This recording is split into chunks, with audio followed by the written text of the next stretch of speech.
There we go. Just mute that. So, am I correct in assuming we are live? Getting better at this. Last time I was an hour and a half late.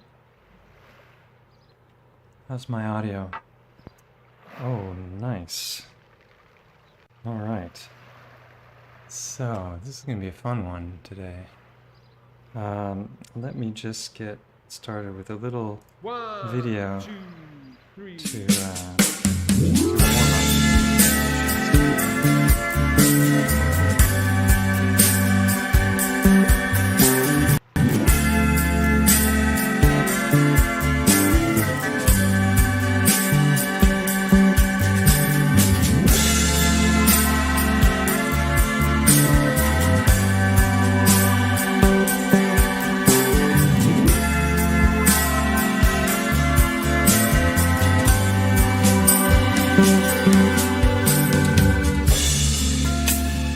When you start to question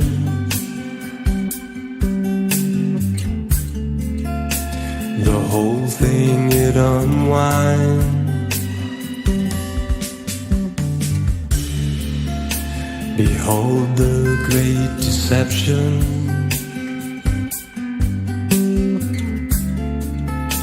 Traversing throughout time.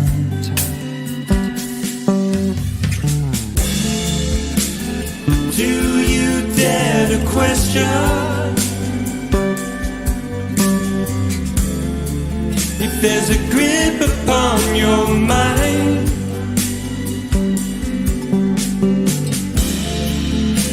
Cause at the mere suggestion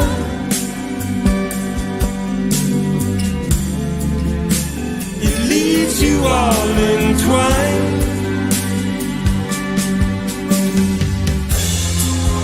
I've been searching round for curvature,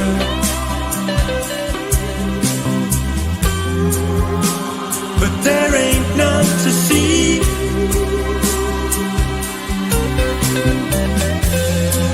No matter where I let my head turn,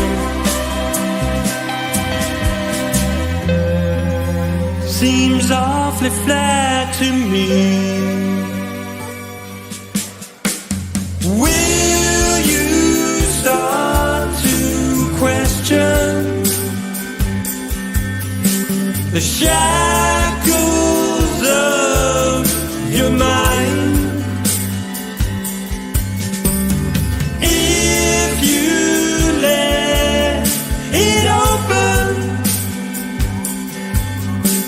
you know there's truth inside.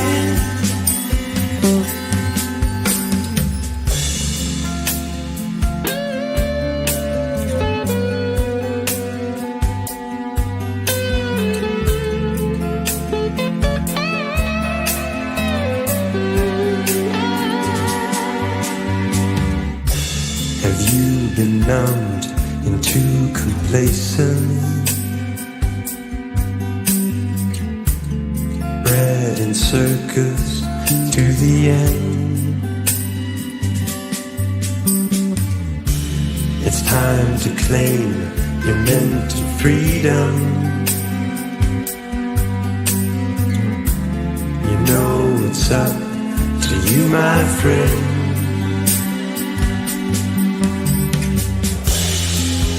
I've been searching round for curvature, but there ain't none to see.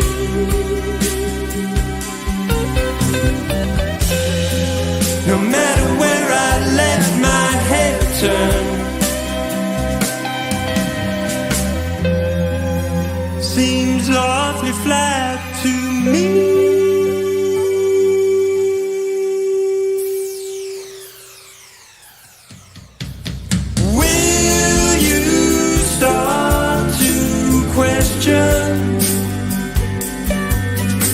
The shackles of your mind.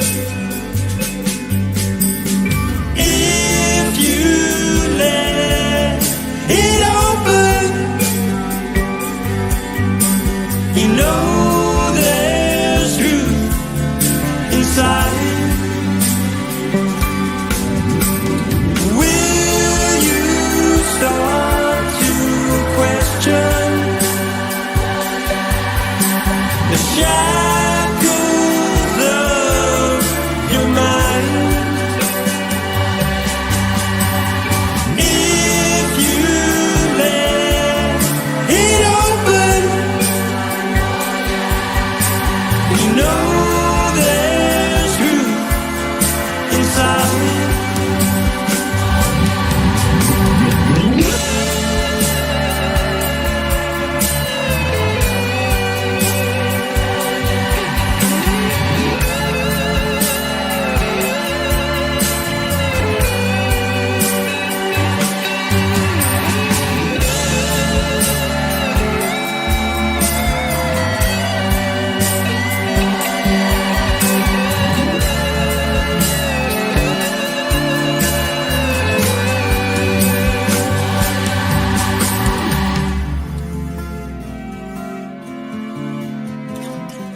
Until I found this photo, Grandmere State Park. This is from Joshua Nowicki, and what you're seeing here is a mirage.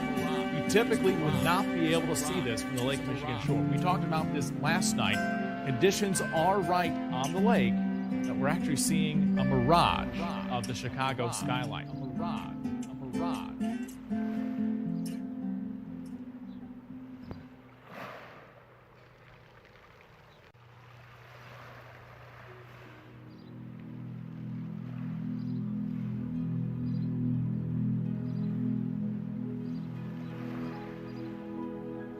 Oh.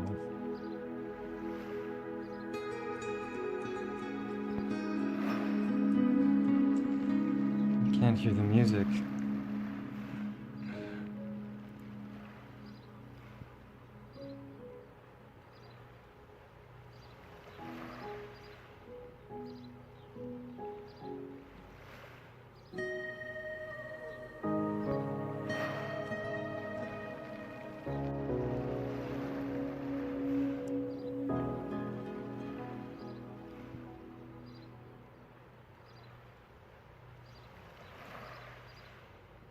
All right.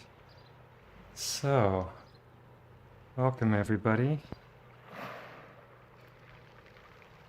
Ready for a fun evening, I hope, or morning or day. It depends on where you are in this realm, huh?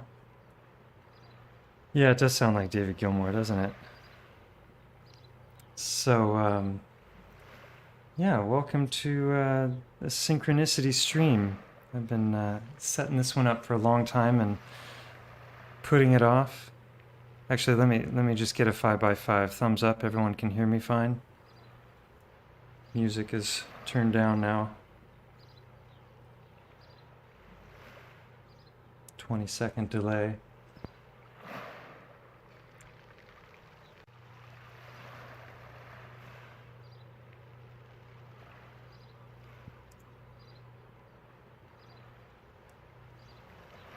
Good. All right.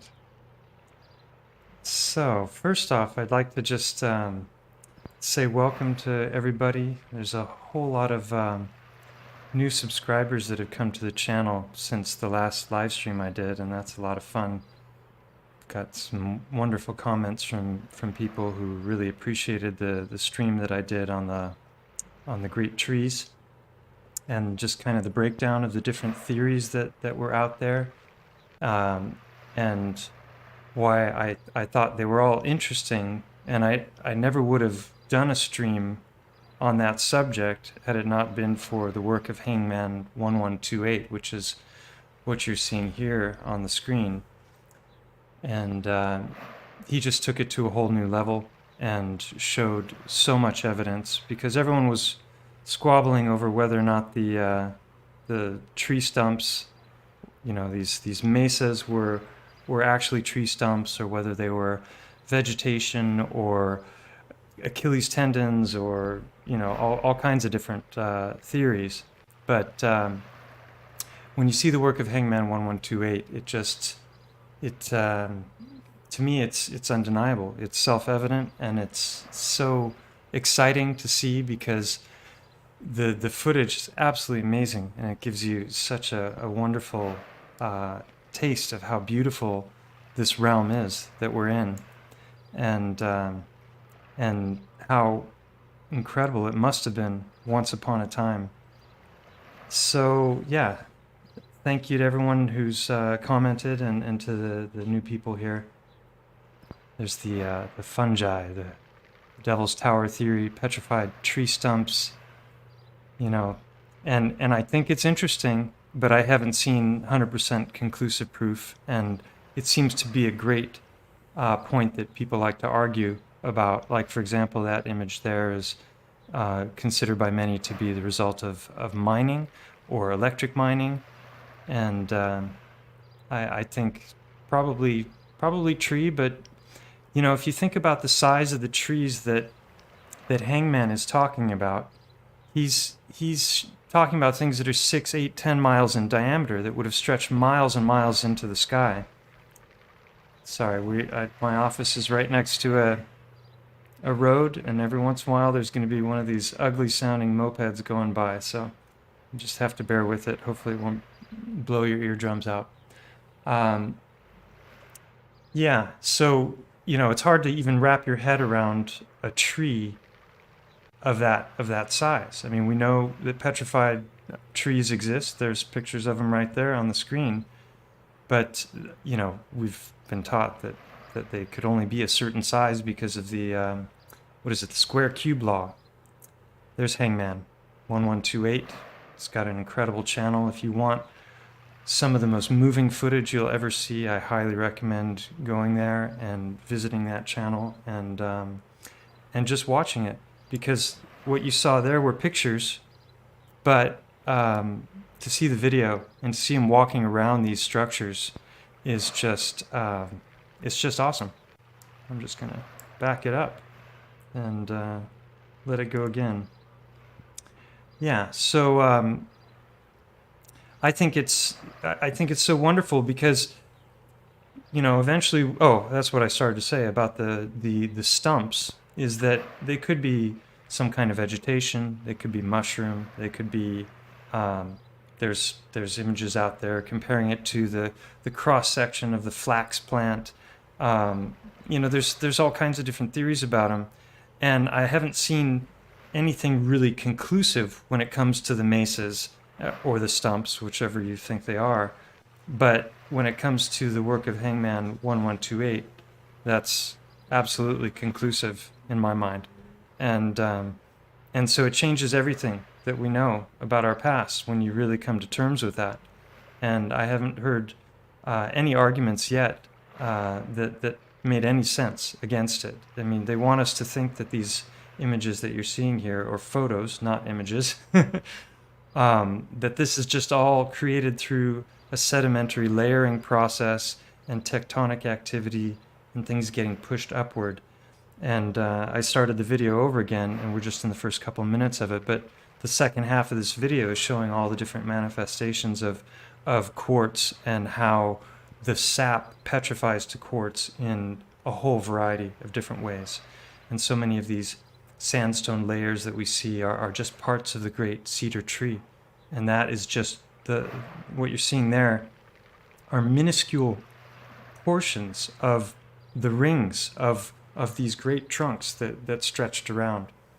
So definitely check out his footage, and so for those who are new also, I just, you know, if that's the first of my videos that you saw, the live stream I did on the trees, that's actually kind of a new topic for my channel. I've mentioned it many times, but it's not what the main thrust of the research on my channel has been about. It's been about petrified titans and also petrified organs, and these different ways in which whatever the cataclysms were left traces behind that are phenomenal. And the big trace in in the town that I live in is a 3-mile long mountain that I believe to be a fallen titan, and probably an elephant or a pachyderm of some sort, but it could be something else. I'm not attached to it being an elephant, but it looks a lot like an elephant, and the anatomy matches up dramatically. So if you haven't seen my videos on that topic, I did a 6-part series called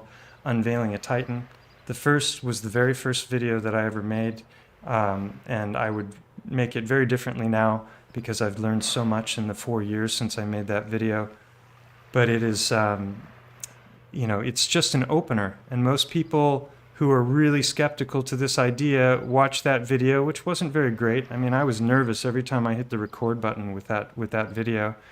My heart was racing, even though there was nobody listening. Just like trying to get a narration down without making mistakes was truly nerve-rattling. So, and a lot of the images that I put in there, I wouldn't have put in. But parts 2 through 6, I totally stand by. They are remarkable if you give them a chance. The second video is on the eye. The third video is on the ear canal.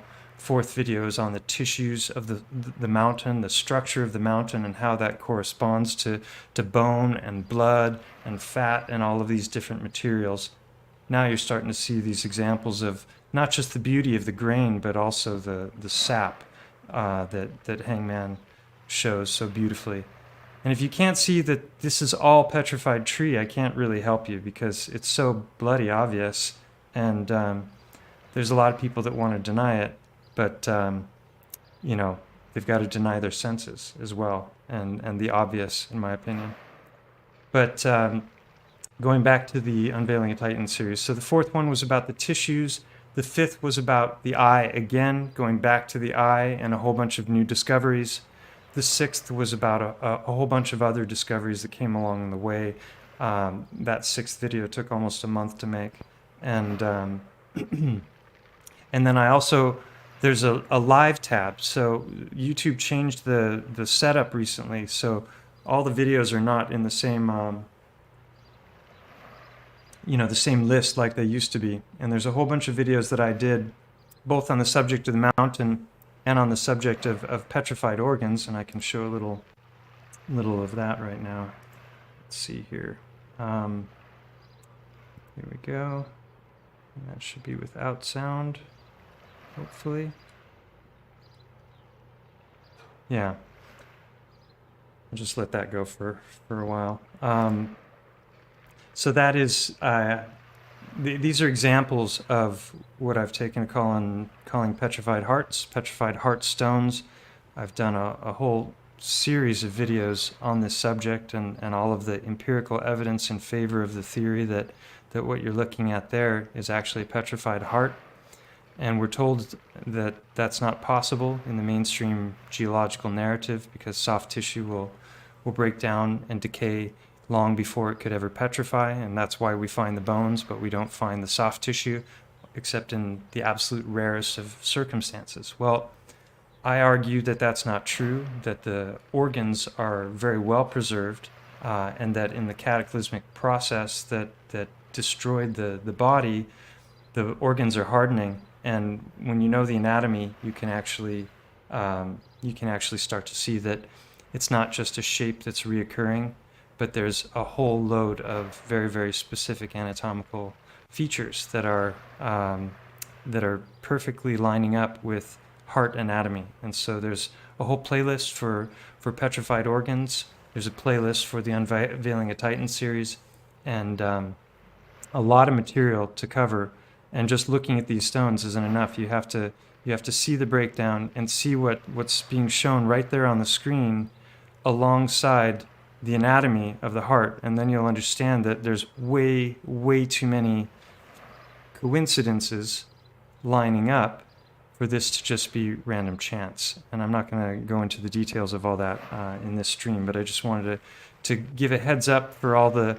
Because, it was about 1,000 new subscribers that came as a result of that stream that I did on the trees. So welcome, everybody. And check out the live tab because one of the live videos that I did was also up at the Eye of Montgo. So you could think of that as a seventh part to the Unveiling a Titan series because I go into a lot more detail in that video and did it live on the spot. So, yeah. Obviously, this subject of the great trees really touches a chord with people. It's such a such an amazing topic, and especially when you see some really, really compelling evidence, it's hard to deny. And if it wasn't for the subject of synchronicity, which is tonight's topic, if it wasn't for all the synchronicities that happened along the way, I never would have made these videos in the first place. But it's just phenomenal. I'm going to tell stories tonight that are just jaw-dropping, and they're all true stories, every one of them. And some of the odds of some of these things happening is beyond calculation. And so we're going to get into that in a second here. So let's just say hi, everybody. Hello there. Look at this. I finally got a little logo. Thank you to Ben from Waking Up with Analog. It's got a new channel that's got just amazing content, and we did a live stream together a few weeks ago, and definitely would recommend checking that out. He made this little logo for that video, and I liked it so much I decided to use it. So let me just say hi again. Satnam Sandhu, welcome. Brett, Derp, Aunt Queenie, Auntie Queenie, welcome. Eugenie, hi. Edward, welcome from KKKK. I'm guessing that's California. We'll be talking about California a little bit, and when I'm talking about one of the synchronicities that I'll be sharing. So let's see here. Let me just check my notes. Yeah, so I've really been guided by synchronicity through this whole experience, and people who've been following my channel have seen that. I've done videos sharing them and talking about just the craziness of these different things that have happened, and so let's just, for those not familiar with the topic of synchronicity, I'm just going to read a little passage here, going back to the let's see here, desktop. How about there? Yeah, so make it a little bigger. So this is from Carl Jung's book on synchronicity. It's called A Causal Connecting Principle. So this is something that goes beyond mere chance, something that's not a just a random occurrence. Hold on one second. I was gonna just add the display capture.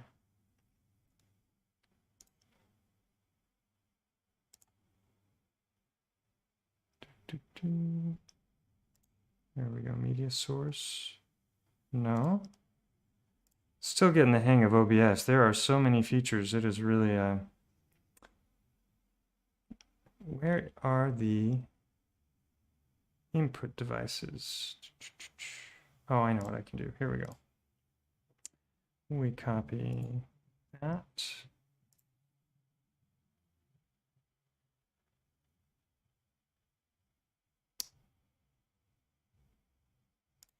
There we go.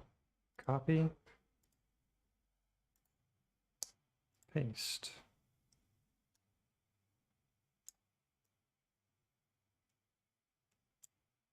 There we go. Now I'm with you. Well, we read it together. Okay, so yeah, let me go back to, well, anyway, A Causal Connecting Principle. It's easy to find if you do a search for it.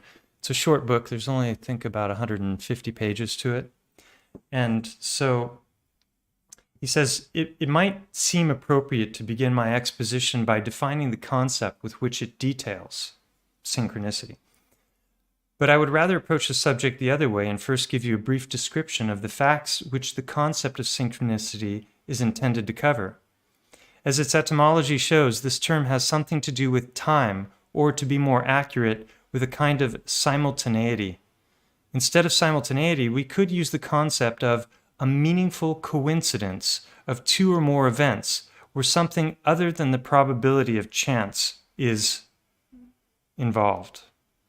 A statistical, that is, a probable concurrence of events, such as the duplication of cases found in hospitals, falls within a category of chance. I'm going to skip ahead here, and he gives an example of what he means. He says, on April 1st, 1949, I made a note in the morning of an inscription containing a figure that was half man and half fish. There was fish for lunch. Somebody mentioned the custom of making an April fish of someone. In the afternoon, a former patient of mine, whom I had not seen for months, showed me some impressive pictures of fish. In the evening, I was shown a piece of embroidery with sea monsters and fishes in it.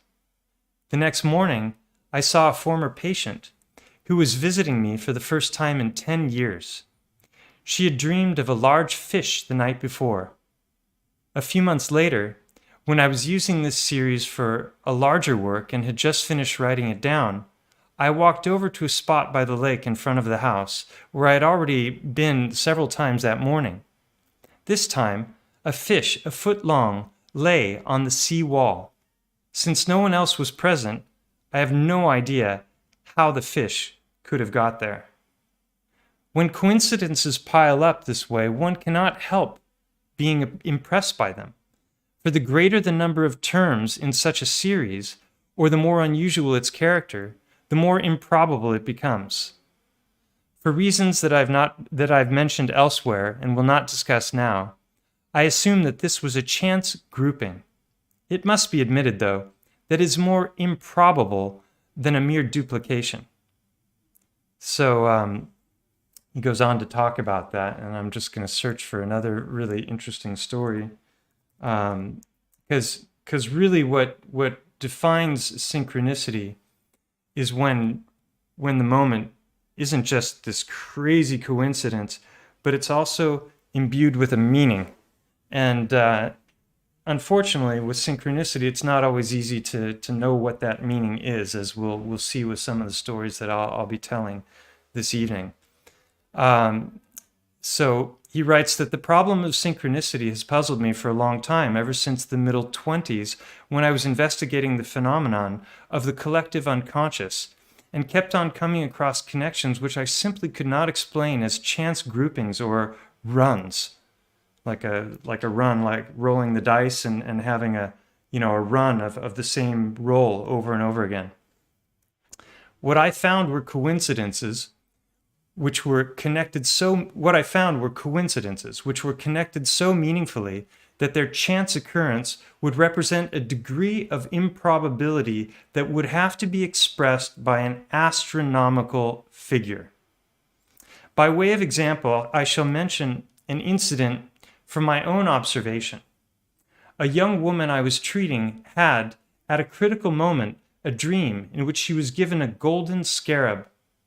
While she was telling me this dream, I sat with my back to the closed window. Suddenly I heard a noise behind me like a gentle tapping.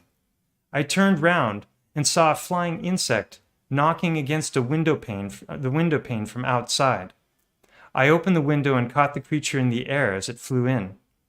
It was the nearest analogy to a golden scarab that one finds in our latitudes, a scarabid beetle, the common rose chafer, which, contrary to its usual habits, had evidently felt an urge to get into a dark room at this particular moment. I must admit that nothing like it had ever happened to me before or since, and that the dream of the patient has remained unique in my experience. So that's pretty wild. And there's another point in the book where he's talking about how this woman was very, very cerebral and very blocked, and when it came to matters of intuition or feeling. And, I imagine somebody existing very much in the left brain. And then this experience with this beetle, because obviously he showed it to her once he found it, um, was sorry, I'm just turning the phone off because it was bleeping at me. The this experience ended up being cathartic for her, and actually led to her having some kind of a breakthrough in therapy. And so he's really taken by the subject to the point where he wrote a book about it, and he's the one who coined the term. Obviously, it's a phenomenon that we all experience at one time or another, but it needed a name, and I think it's a great one. But this fish one that he mentioned, and the scarab, these are minor compared to some of the ones I've had, which I'll be sharing. And I would say it's almost like a form of clairvoyance or something. I think if the times are changing and we're moving into some kind of an era where magic starts to be possible, I'd say that probably synchronicity might end up being my superpower, because it happens so frequently to me. Here's one that happened just about a week or two ago. So first, my mom, she's a jeweler, and she makes beautiful jewelry, which at some point I'll share with you guys. But she made a ring that I was like, oh, wow, that's a really beautiful ring. And she's like, well, I'll send it to you if you like. What's your size? And I didn't even know my size. And she's like, just go to a jeweler, and they've got these sizing rings, and you can find out exactly what your size is. And so I was like, okay, I made a note to do that. Well, the next day, my daughter took a break for lunch and came over to see me, and she rang the doorbell, and she opened the doorbell, and she says, I found this on the floor, or on the ground outside. Do you know what it is? and it's not sizing rings, like they would have numbers on them, but it is exactly the same thing. It's all different sizes of rings. That's exactly what my mom had been describing to me the day before. So, I mean, that's just a little minor one compared to the stuff I'll be showing. Here's another one that was really fun. So, my friend Andreas Exertus, he's got a channel by the same name. He came and visited in Spain, I don't know how many years ago, maybe 4 years ago now, or 3 or something. And I took him on a hike, and we went to just go look at a lot of the geology or biogeology around this area. And so we left my office, and we're walking up a hill, and halfway up the hill there's this section where there's this long hedge of jasmine bushes, which happen to be in bloom, and it's one of my favorite scents. And so we stopped to take time to smell the flowers, right? You got to take time to smell the roses, as they say. And just, wonderful scent, the jasmine smell. And then I lamented to Andreas that all the times that I've ever smelled jasmine perfumes, they always smelled like, chemical scent. It didn't smell anything like the flower. And I was like, I've never seen them be able to capture the scent of jasmine as it comes from the flower. And he said, well, it's funny you mentioned that. And he took off his backpack, and he unzipped it. I'm like, where's he going with this, And he pulls out this metal vial that looks like it came from the turn of the century. And he screws off the cap to the vial, and he goes like this, and out comes a tube. And the tube is Jasmine 17, which is very significant because it's one of my absolute favorite numbers, and we'll talk about that number a little bit later. But this stuff it's from Le Labo, it's a New York perfume company, Le Labo. They captured the scent of jasmine to perfection. I can't tell the difference between a fresh flower and this stuff. And I mean, try and calculate the odds of that. I'm walking with him randomly by a jasmine bush, and I start talking about what a crazy thing it is that there's no perfumes that smell anything like the real deal. And he pulls out a perfume from his backpack, made by this random perfumeria in New York, and it happens to smell exactly like jasmine. So that's just another one of many. Share this one here. So I was walking with my partner about a week ago, and we were on a trail, as we often are, and it was like wide enough. It was like a dirt road, but kind of covered with broken little small bits of rock, gravel, and so we're walking along and talking about the subject of synchronicity, and at the moment that I think the word synchronicity, I look down, and what is just gravel, just broken random pieces of stone, no pattern to them, no configuration whatsoever. I look down and I see one smooth rock among all of them, and it's this one right here. And if you've been through my channel, you know that's got the telltale signs of a petrified heartstone. So I pick it up and I point it, I point it out to my partner, and I tell her, and so we start walking a little further, and I'm talking about this concept of synchronicity and how things always seem to happen with great specificity at these right moments when I'm having a thought about those things. And at that exact moment, I spotted another smooth stone, and this one was even more beautiful in the detail. You can see the curved underside on this side here. It's got the twist at the bottom, which I've talked about a lot, which is because the heart goes into contraction. It's the classic harp shape. It's got indentations at the top where the aorta and the vena cava would have been.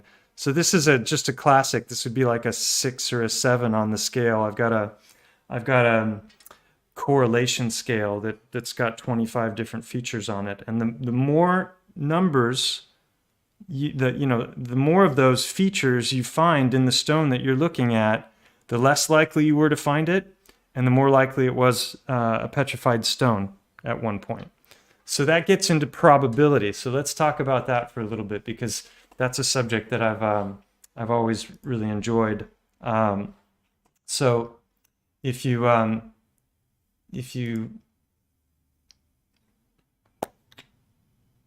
continue, here we go.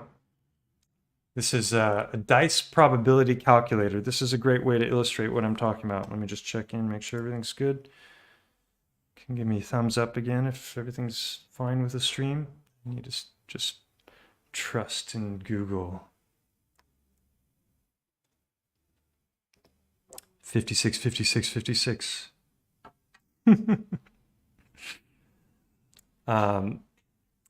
Yeah, okay. So back to probability. So if we take one die, for playing backgammon or whatever, and you have just one, and we want to calculate what are the odds that I'm going to roll a 1. Well, obviously the odds are 1 in 6. That should make sense to everybody, right?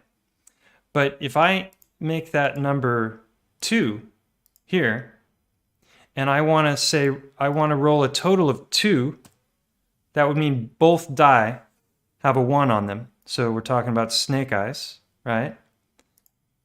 Now we're going to get 1 in 36. Big jump, right? So the odds of rolling snake eyes are 1 in 36. Well, what are the odds of rolling snake eyes twice in a row? That would be 4 die now, and we're going to have a total of 4.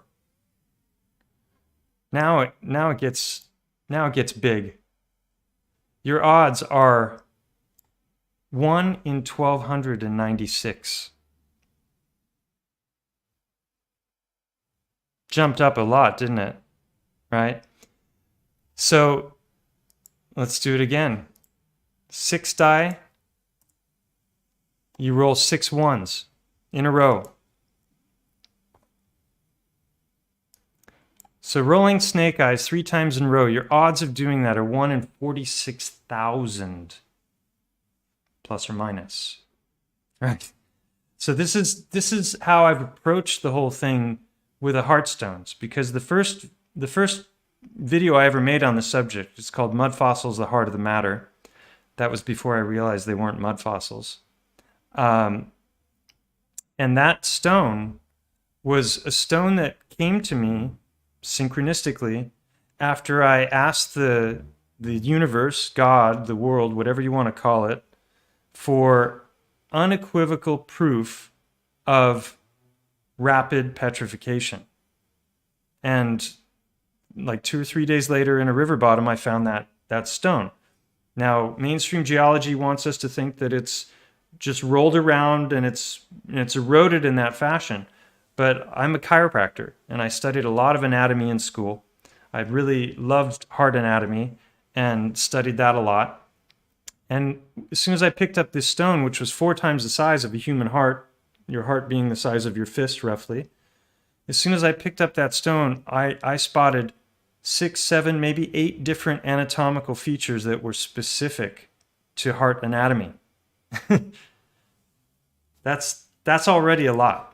Right, so I don't know how to do the calculations on that, but when I got that rock back to the office and I pulled out the anatomy book to really look at it in detail, and later I found websites that had 3D anatomy rendering, so you could look at it all the way around, rotate it, and you could actually go inside and look at it from the inside out. Later I got an endoscopic camera, so I could go into the chambers that were inside this rock and look at what was inside. And that revealed even more specific anatomical features. So that stone has over 20 anatomical features, one stone. So to explain how that can happen just randomly by rolling around and banging against, because the mainstream model is we've got sedimentary layering and we've got tectonic activity that's, breaking these sedimentary layers upward, and then that's breaking off in fragments. And then those fragments are breaking to smaller fragments, and then those are rolling around and smoothing out. And that's not what's happening with these stones. I had a friend here last week. I haven't seen him in a long time. He's been in Asia for several years, and he was back for a short time before leaving for India. And he really wanted to see these heartstones because we had talked about them a lot, and so I gave him a tour of my collection, and I laid out all the different anatomical features and explained them to him. And then from there, we were going to go for a hike. And the first thing we did is we went out to the beach that's not far from my office. And I said, okay, now you know the pattern. You've seen it over and over again. You've seen what I've shown you. You've seen that this is reoccurring with way too much frequency to be just random chance. There's so many anatomical specificities in so many of the rocks that I've shown you that are very easy to understand when you know basic heart anatomy. And so let's see how you do, right? And so we went out to the beach. And I kid you not, this is not an exaggeration. We took 4 steps onto the beach, and within 10 seconds, he reached down and he picked up this rock. Notice the harp shape again, right? They can have a flattened, it's backwards, flattened or a curved underside. And then right at the top, where the aorta and the vena cava would be, there's 2 openings. So within 10 seconds, he found, and you've got the knife edge, and then the other side is fatter. That's another of the features. And then from the bottom, there's even a twist. So this is like a 10 on the scale, maybe an 8. Okay, I haven't added them up in my mind, but the point is that after just a half an hour of seeing the stones here and going out, he found this. And so, going back to the dice, like what are the odds? Like, let's just, up that number one more time and see what happens. What are the odds of rolling snake eyes 5 times in a row? Now we're up to 60 million. Okay, this is what is known in statistics as, in my opinion, a preponderance of evidence. Preponderance being a lot. And in fact, I had a statistician comment on my channel. Let me find the comment here. His comment was, guy named Jeremy. He says, I find it interesting that I myself have no interest in geology per se, but am a statistics major. You've by far amounted enough evidence that qualifies your find to be that of more than a coincidence. The amount of similarities are impossible odds. He doesn't say slim, he says impossible. So I thought that was interesting coming from a statistics major, because they're not usually wishy-washy when it comes to numbers, right? Unless they work in the pharmaceutical industry. All right. So from here, we're going to get into it, like some just crazy, those are already some pretty wild ones, right? You have to admit that just the perfume and this walk with my partner and my daughter and all, these are all, it's, yeah, someone says there are no coincidences, right? Well, wait for the wasps to go by. Yeah, I mean, that's my take. It's not always easy to understand what the meaning is, or why the universe is or God is showing you these things. But I've always looked at this as like the the tap on the shoulder, like, hey, pay attention, look this direction, be alert, be aware. That's to me what synchronicity is about. But I don't always understand the meaning, and there's a couple of crazy ones I'll share in a little while. So let's see. Yeah, so is it clairvoyance? Is it some kind of psychic ability? Or is it that the more you pay attention to it, the more it starts to happen for you? So, here Carl Jung says, synchronicity is an ever-present reality for those who have eyes to see, right? And there's this, some people have a hard time with that phrase, eyes to see, because it's used so much by truthers, then they think, that they're,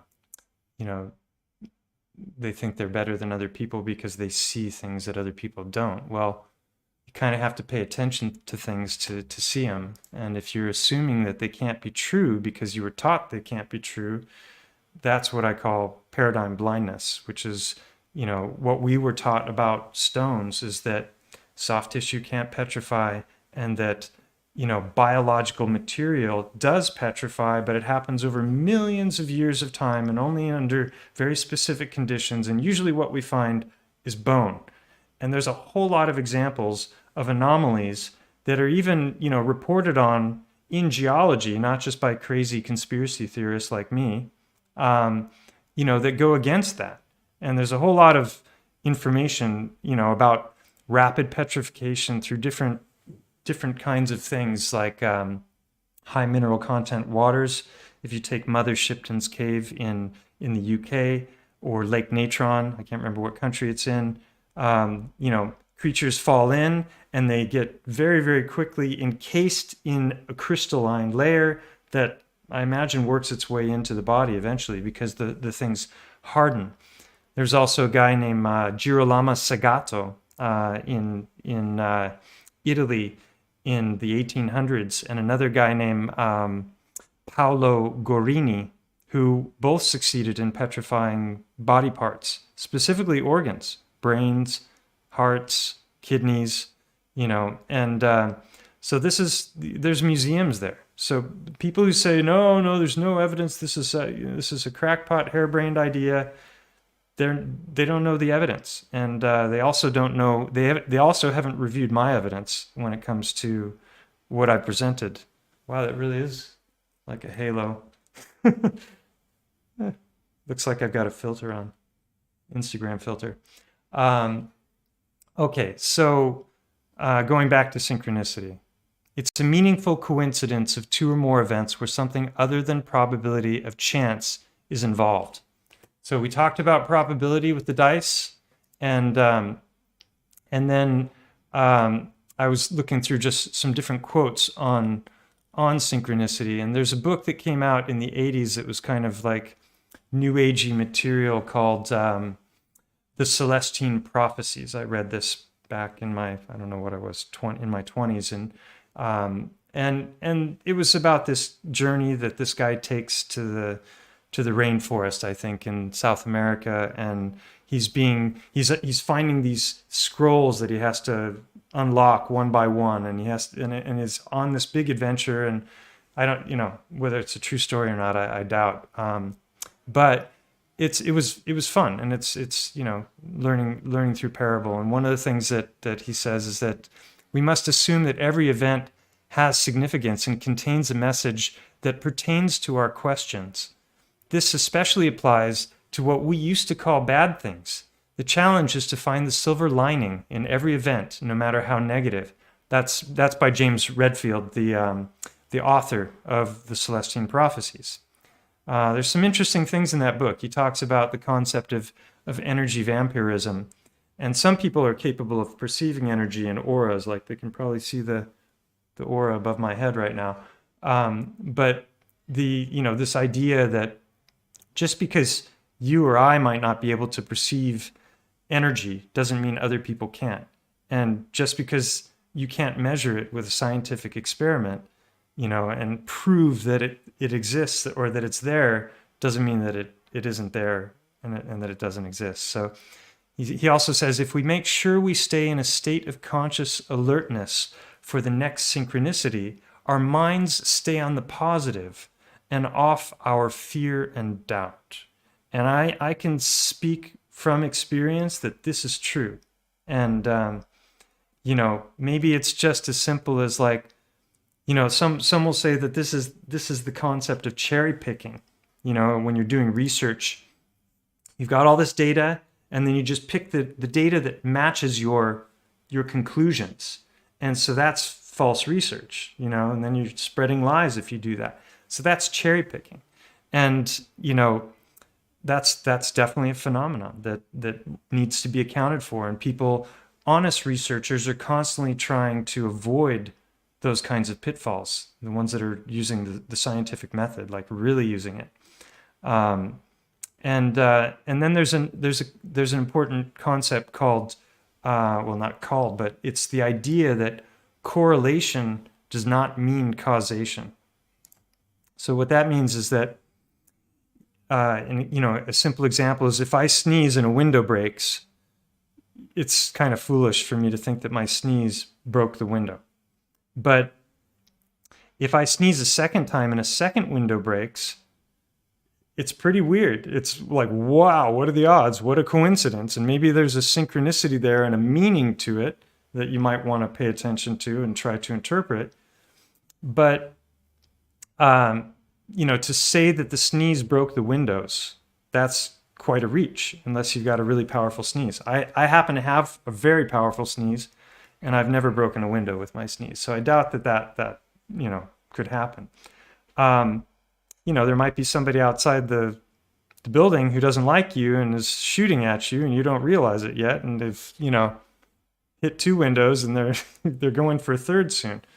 So that's the idea that correlation does not necessarily mean causation. Just because 2 things happened at the same time doesn't mean that one thing caused the other.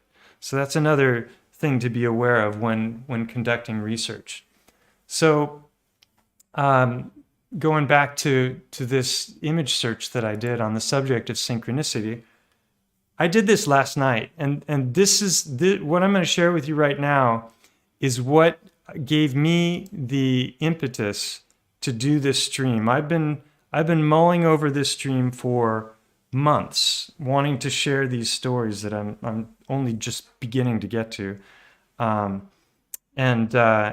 it was this thing that happened last night that just went, okay, I have to do this. And so I literally, since the time I got up this morning at 7:30, I've been working on OBS, trying to work out all of the audio problems that I had in the last stream and get all my ducks in a row. And I still didn't start on time, which I was really trying for. But and just lining up all of these the information that I'm going to share with you.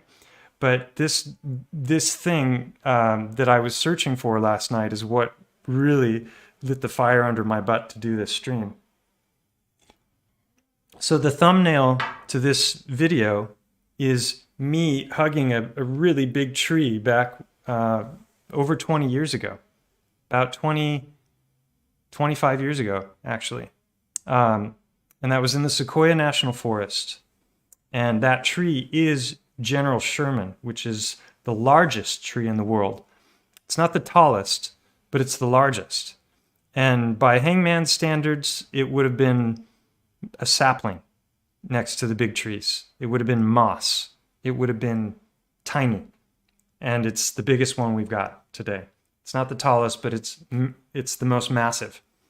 And so when I did this synchronicity search here, and I was looking for Carl Jung quotes, I saw this guy's picture right here.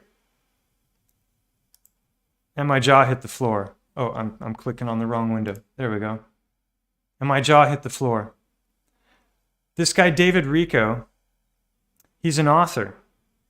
And he's a friend. He's a friend I haven't spoken to for 23 years or something like that. But you're not going to believe it when I tell you this. So it's before I tell you, I'm just going to say, if you look here, it's all Carl Jung, Carl Jung, Carl Jung, Carl Jung, Carl Jung, you know, and I mean, I have to get down to here before there's anyone besides Carl Jung. But right there on the second line is this quote from David Rico. And it says, synchronicity is a term used by Carl Jung to describe coincidences that are related by meaningfulness rather than by cause and effect. Okay, no big deal. It's just a rewording of the same concepts that I've already shared with you. Well, here's the thing. I already told you that David Rico is an author and that he was a former friend. And so I decided to look through his books because I had a few of them in my mind, but I couldn't remember all the titles. And so then I went to Amazon, and one of his books is called The Power of Coincidence, How Life Shows Us What We Need to Know. All right, so think of the dice rolls now, right? How many double sixes so far? I'm just getting going here, all right? So going back to David Rico, so I told you that the picture, the thumbnail for today's stream is me hugging General Sherman. And the last time I was in the Sequoias was 25 years ago. It was 23 years ago. And I went there with my mom and with my partner and with one other person. Guess who? David Rico. And in case you think I'm pulling your leg, here's a picture of me. You might not be able to see it very well. It's got a little glare. But that's me and David Rico in front of a massive tree stump. Okay? All right. So here's a picture of me and David in front of one of the great trees. I don't know if you can make out his face in this light. I should have scanned this picture, and I'm not holding it very still, sorry. There we go. Okay, so not only are we there together, here, maybe this is a better one, in front of the tree. We're in front of General Sherman right now. But not only are we there together, but Dave was the one that took the picture in the thumbnail. So try and calculate that. I mean, what are the odds? Honestly.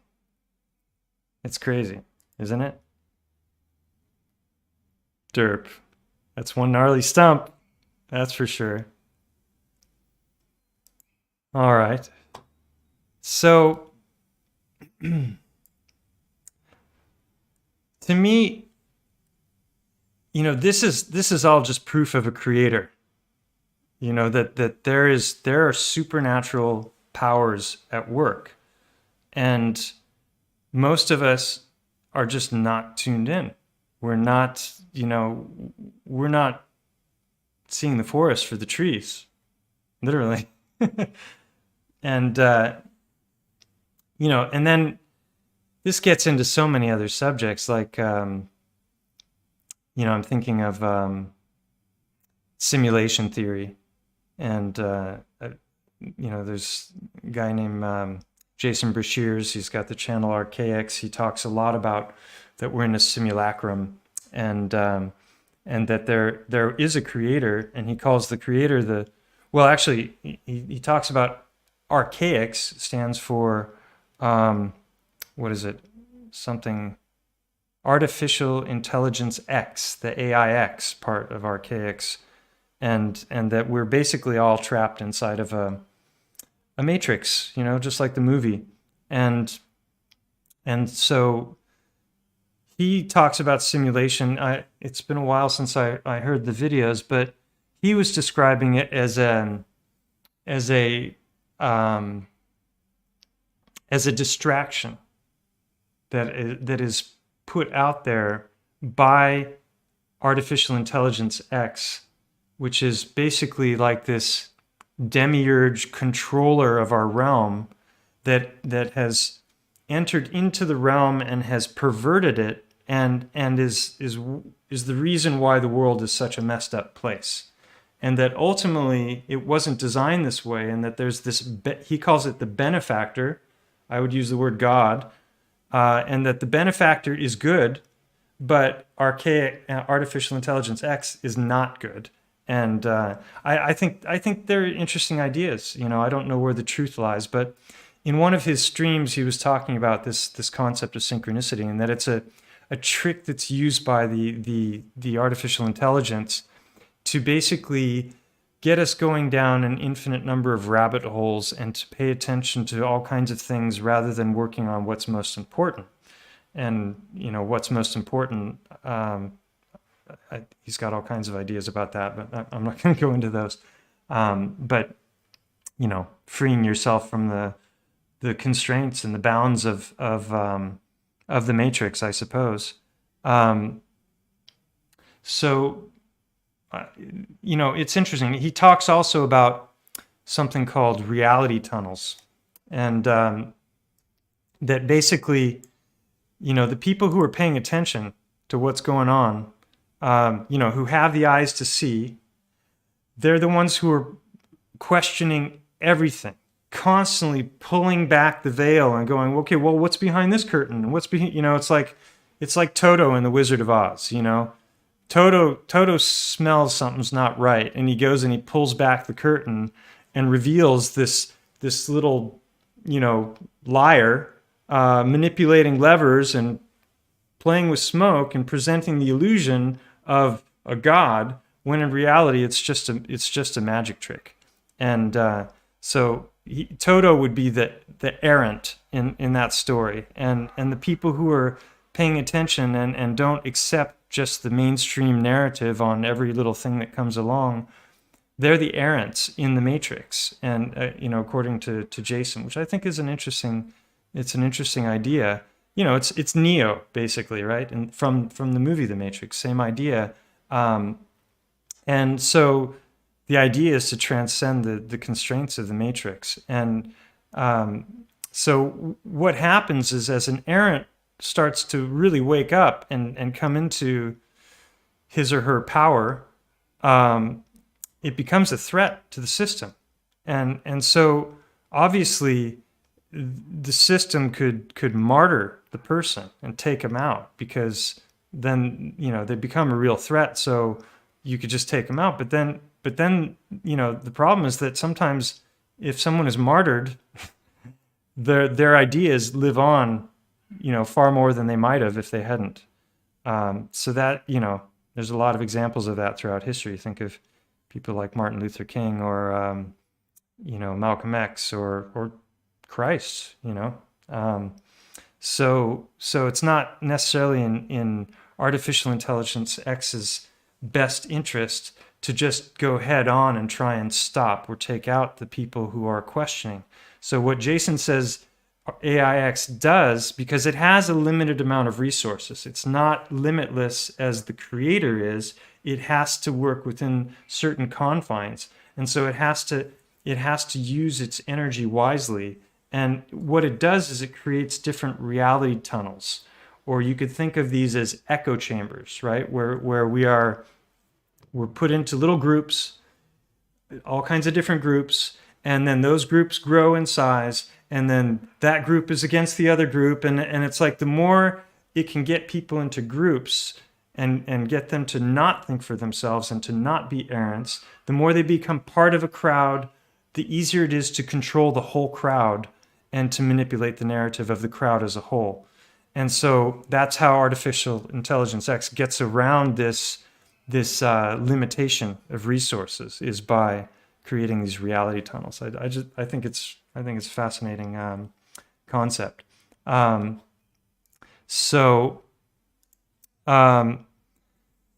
Yeah, but I don't know that I agree with that, because and actually I was listening to a live stream that he did the other day, and they were talking about the Mandela effect.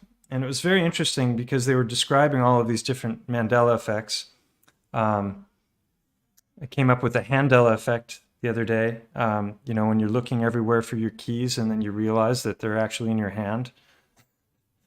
But the Mandela effect, if you're not familiar with it, you got to look into that, because that's a really weird one. There's so many things that people of a certain age group all collectively remember in a way that's different from the way they are now. And the idea being that there's some kind of a change that's happening. It's like the glitch in the Matrix. If you saw the movie where the cat walks by and then the cat walks by again and Neo goes, "Oh, that was weird." And the guy goes, "What? What did you see?" He says, "I saw a cat, the same cat twice." And he's like, "Did you see the same cat or was it two different cats?" And he says, "No, it was the same cat." And they're like, "Oh no." That means that they've made a change in the matrix, right? So that's kind of how I perceive the Mandela effect. But the thing that Jason, kind of the conclusion he came to, because he was doing a live stream in Discord. He's got an Archaics Discord, and there were like 10 people in the stream with him. And they were all talking, and they were just throwing these at him because he hadn't really... Mopeds. He hadn't really gone deep into the subject, so he wasn't familiar with a lot of these different, famous Mandela effects that people have reported on.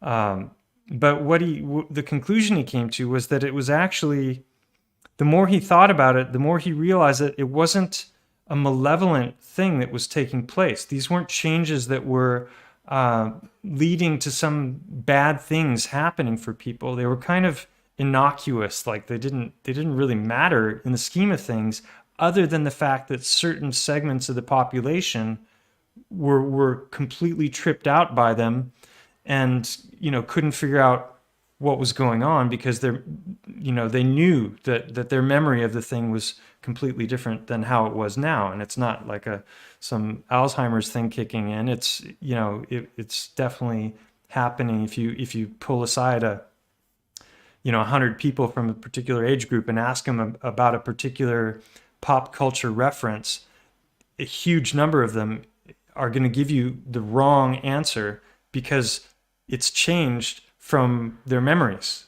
And that's, the Mandela effect. So the more he contemplated this, the more he realized that maybe this is some kind of a glitch that's being put in by the benefactor, the positive force in his narrative, that is there for the sole purpose of causing people to question their reality and get them to wake up more and more and more. And I think that that's incredibly important now more than ever, because we have the the advent of deep fakes and audio, video, photographic. The historical record is a mess if you know anything about history, and there's a reason there's so many people researching alternative history, because the more you dig into it, the more you find out that it's just the history narratives that we've been given are a house of cards that don't hold up to much scrutiny at all. So this is I lost my train of thought on that, but enough about the Mandela effect. So and then I talked about cherry picking, I talked about correlation does not necessarily mean causation, and then also there's this idea of like you become aware of things when you focus on them. Also, this is kind of like the placebo effect in health. If you have an expectation, then maybe things will happen to match your expectation, that's a good thing. If you can get better health just because you believe you're going to be healthy, it's definitely a lot better than believing you're going to die from some, floating God knows what.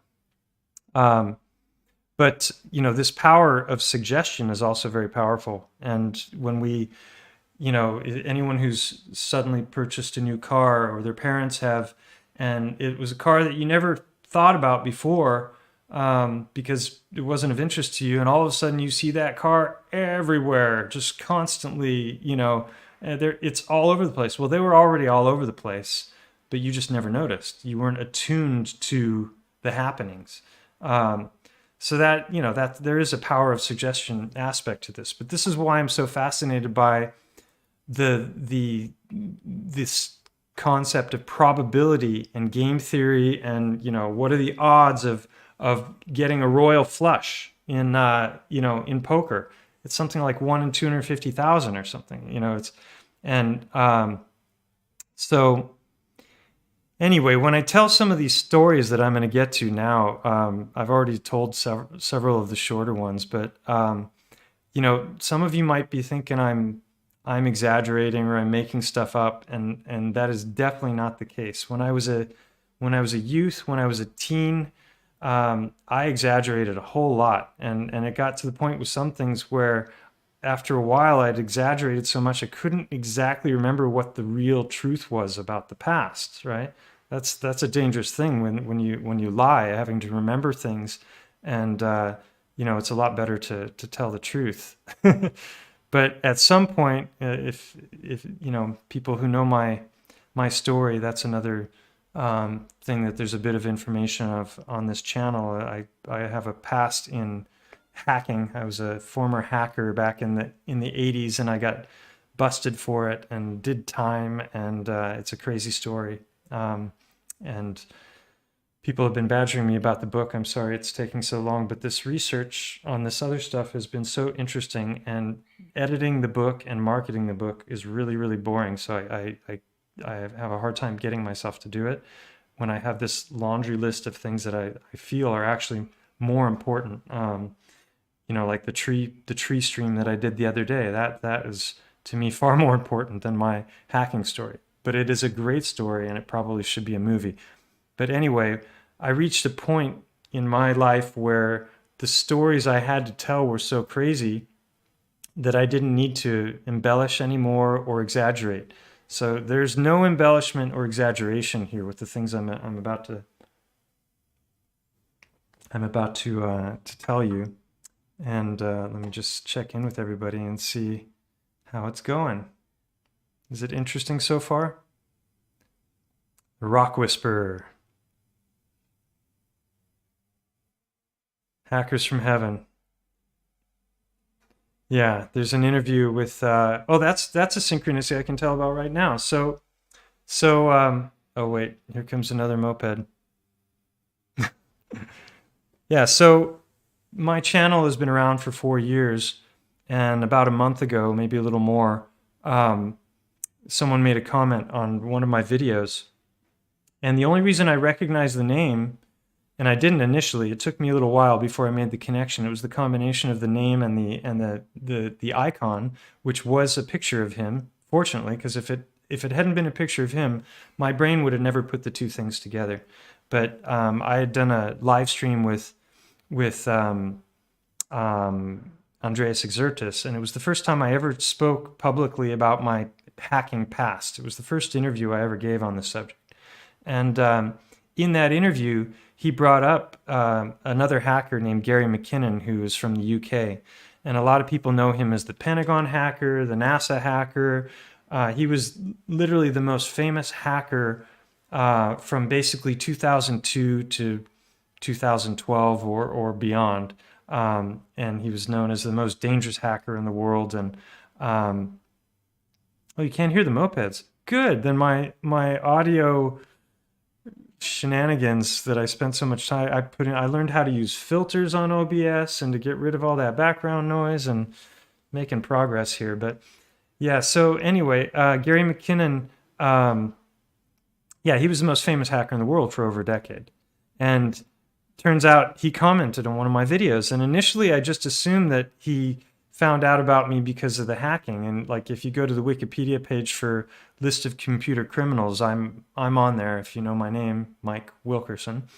So I just assumed that was why he reached out to me. But then he didn't mention anything about the hacking, and I realized, well, maybe it actually had to do with the research, and that he was here on the channel because of, you know, the stuff I've been doing with stones and the mountain. And yeah, so I just wrote him a message back, and it turned out he didn't know anything about my hacking past. So that was just another crazy synchronicity. So I sent him a little 3-minute promo video that I made for a failed Kickstarter campaign, and sent that to him just to tell him a little bit about it. And he immediately wanted to talk to me, which was really cool, because I definitely wanted to talk to him. And so yeah, that first part of the interview, parts 2 and 3, will be coming soon. This is not intentional. The lights are not pointed downward. It's just something. It's a trick of the light. Yeah, but better to have a halo than horns. Yeah, so that was just another one of the synchronicities on the list, was that recent thing with Gary. Really fun talking to him. And we just hit the record button because I knew it was going to be an interesting conversation, first time we ever talked to each other. So here's another fun synchronicity. My partner and I met in a town called Siena in Italy. I was an exchange student in '97. And I went into this laboratory where I was going to be tested to see what my Italian levels were, so they could decide what class to put me in. And I saw her, and I just saw that the chair was empty next to her, and I immediately walked over and sat down, asked her if the seat was available, and sat down next to her, and we started talking. And there were so many synchronicities with that moment and talking to her, but the biggest one, I'll just cut straight to it, was that this is back. Oh, you can't hear the mopeds, so I'm not going to be distracted. I'm not going to let myself be distracted by them. Okay, so, this is back in the days of cassettes, pre-CD, and I brought over, I think I had a dozen cassette tapes with an album on each side. So I had a total of 24 albums out of all of the world's music, right? And it turned out that she had brought 8 tapes with her, each with an album on each side. And so she had a total of 16 albums of all of the world's music. And we got on the subject of music, and we started talking, and it turned out that we had brought two fairly obscure albums with us, both of us. One of them was Joni Mitchell's Blue, which is one of my favorite albums of all time, and the other was by a woman named Stina Nordenstam, who was a Swedish artist who was extremely obscure. So it was just another one of those things where it was like, this feels like it's meant to be, you know, and, you know, that we had, of all of the music in the world, we just happened to bring these two obscure albums, and, you know, out of 20 cassette tapes, two of them were identical. So here's another fun one. I had, here in my clinic, I was seeing patients one day, and I had a break between patients, and I was talking to my partner. I say partner because we're not husband and wife, and I don't want to use the word since, you know, since we're not. But in Swedish, they have a word called sambo, S-A-M-B-O, which is, which literally means a partner that you live with. So you're samboende, sambo. And yeah, so where was I going with that? Oh yeah, so I took it was on a break, and she called me, and we started talking about our daughter who suffers from asthma, and trying to come up with different things that we might, you know, be able to give her as far as vitamin supplements or something like that that might help her with the asthma. And so I started talking to her about Linus Pauling, he's a Nobel Prize winner who, here, I'll just bring it up.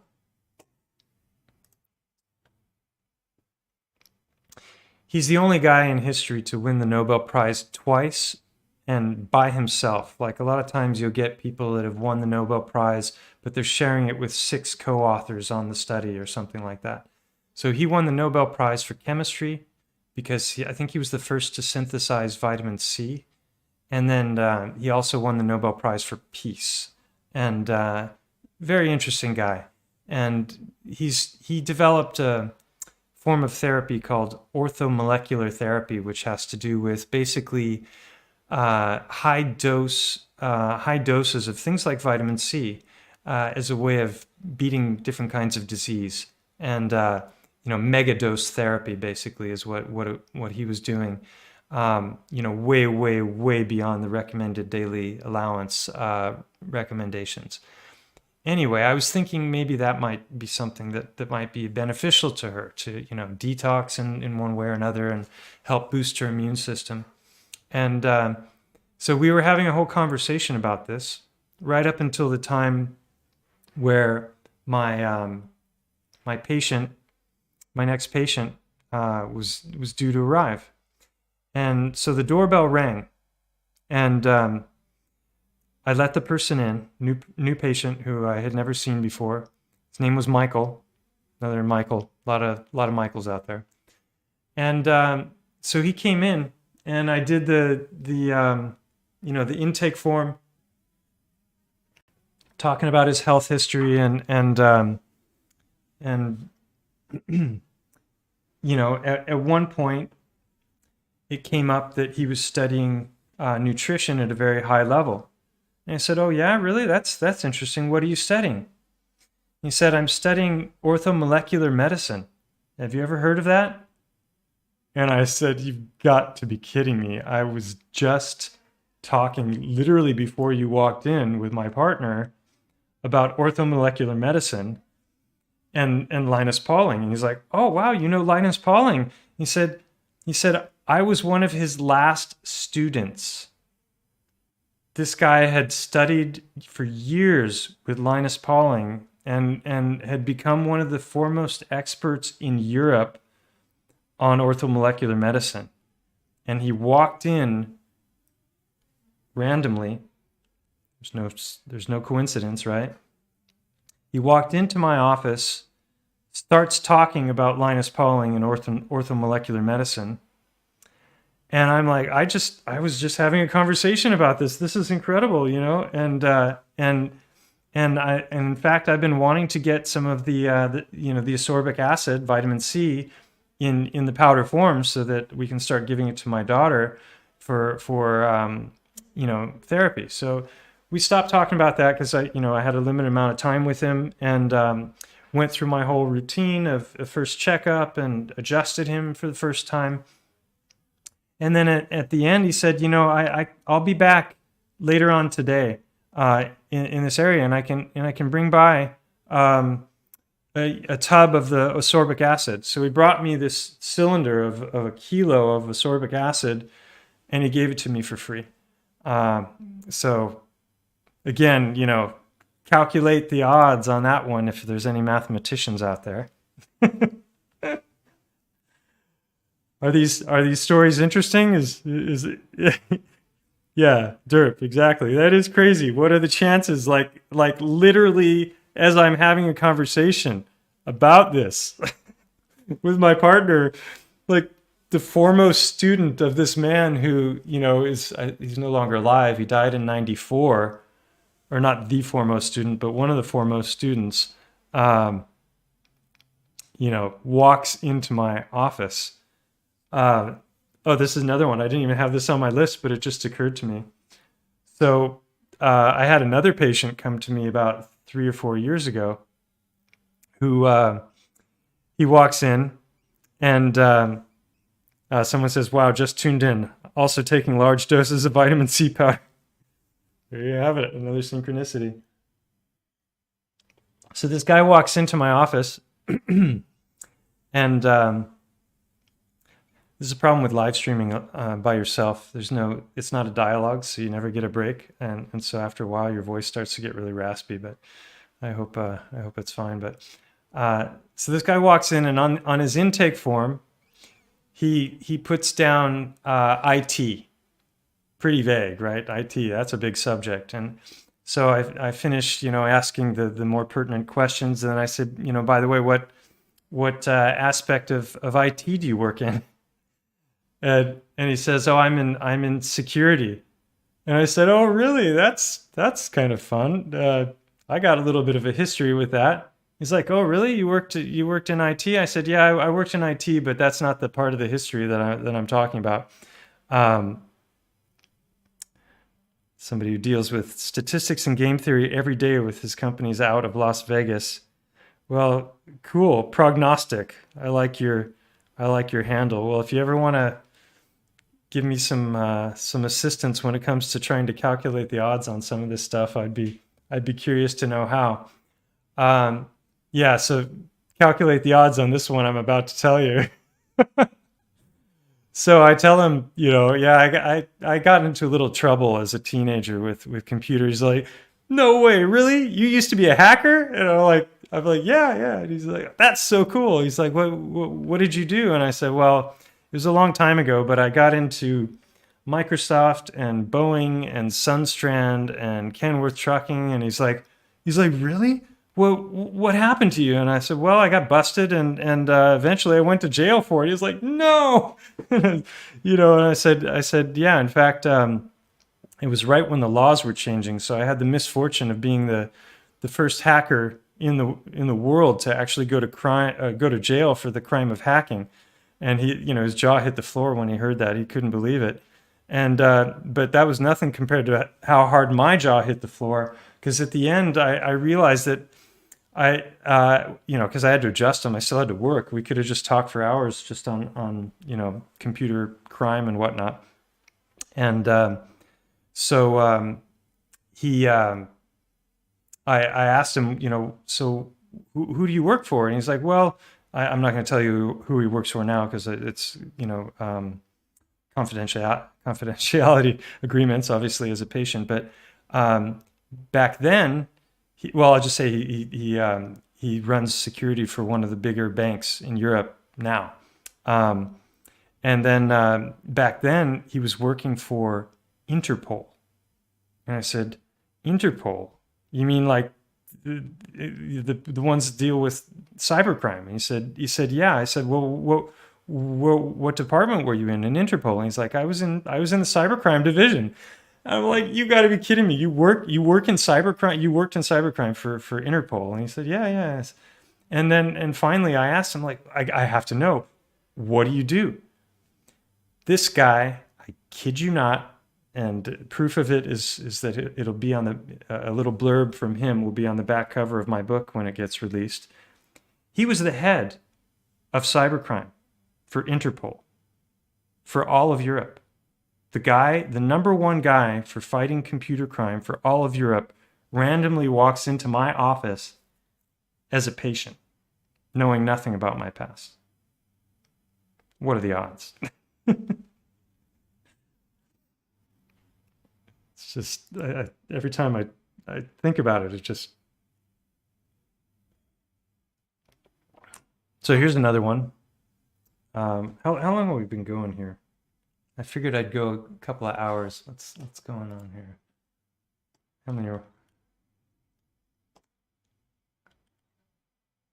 Cool. Let's see here.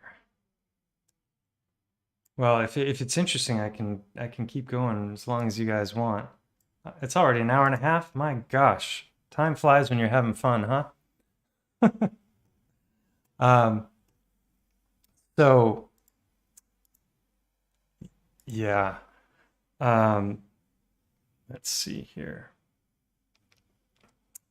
Well, here's a fun one that centers around Graham Hancock.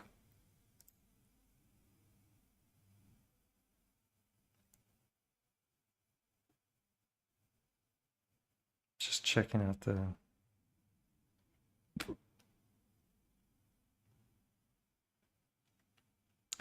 Yeah, I don't know about the, Derp is asking why this whole hacker computer side of things keeps showing up like this, between McKinnon and this guy, and I've got another crazy one that there's a whole documentary that was done that they interviewed me for bits and pieces of it, and at some point I need to ask for permission to put it on my channel. But the guy who did the video lives here in the town that I'm in, and just randomly heard about my past through a friend of his, and he was working on a pitch to Netflix for a series on basically the shadow government and all kinds of conspiracy theories, but trying to bring it to the mainstream. And it hasn't really gone anywhere, but it's a really high level production because he comes from a background of this, and so that's a wild thing as well that I'll share later. But so this next one that I was going to tell about is about Graham Hancock. So this one goes back to March 2016, and it was long before not long before, but it was about 6-8 months before I met Alex Michael, my good friend, who's also the conspiracy music guru, and long before he created that character. But in September 2015, this is a solid year and a half before, I was watching different documentaries and watching Joe Rogan and seeing Graham Hancock and Randall Carlson several times on Joe Rogan. And I'd read Fingerprints of the Gods, and I'd read a book by Hancock, and read another of his books called Supernatural, and was truly impacted by that book, to the point where I had books of my own that I wanted to write on the subject of psychedelics, because in my teens and in my 20s, I experimented a lot with different psychedelic substances, and had some really profound experiences that I wanted to share. But I had taken a long break from them, raising kids and going back to chiropractic college and living in Europe. And, I went nearly 20 years without any exploration into that. And so reading Hancock's book, Supernatural, really kind of reawakened some of those things in me and reminded me of some of the experiences that were so important to me back then that I wanted to share with people. And so I had a whole book, and then I started listening to a bunch of Terence McKenna and a whole bunch of other, the big names in in psychedelia, and really wanted to do a book of my own on the subject of the archaic revival. And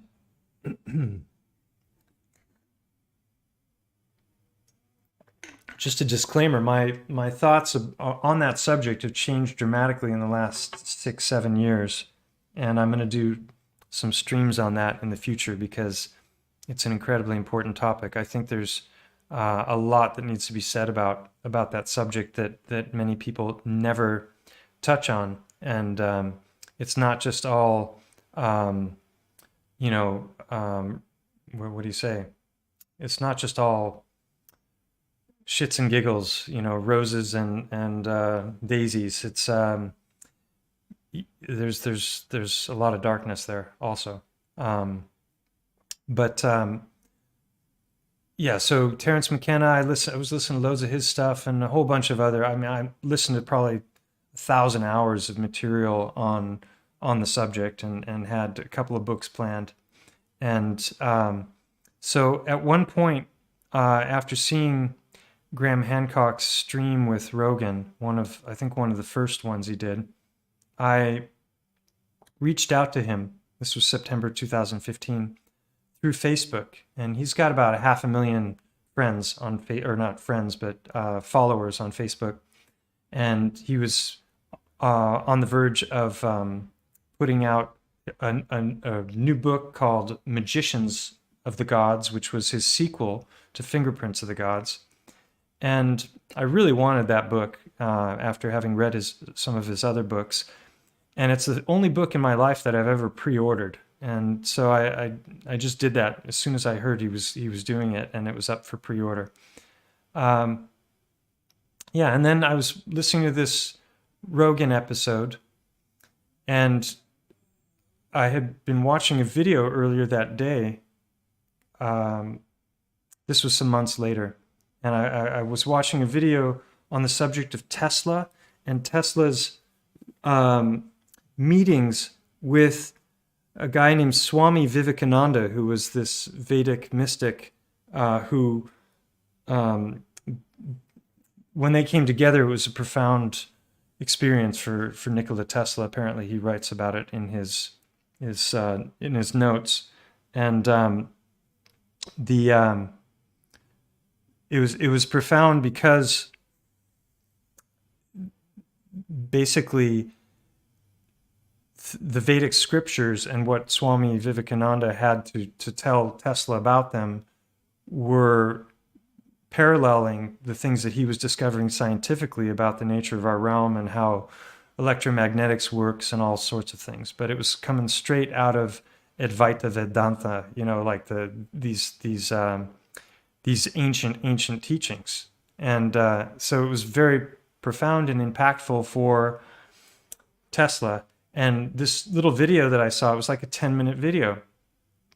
So for some reason, I flashed on Graham Hancock after seeing it, and I thought, I'll bet he would like to know about this if he doesn't. And so I reached out to him on Facebook. Couldn't become friends with him because you can follow. I could follow him because he had so many followers, but you can send a private message. So I sent him a private message, and I said, oh, I thought you would find this interesting, and I put in a link to the video, and didn't think anything of it for quite a while. So one day I'm here working in my office, and I'm between patients, and I go to check Facebook, see what's happening, and I've got a message. And I go to open it. I'm just about to open it. I see it's from Graham Hancock. And at the moment I see Graham Hancock, the doorbell that's just behind me, it's like a phone so I can let people in, rings. And I'm thinking, oh, my next patient is here. And so I buzz him in.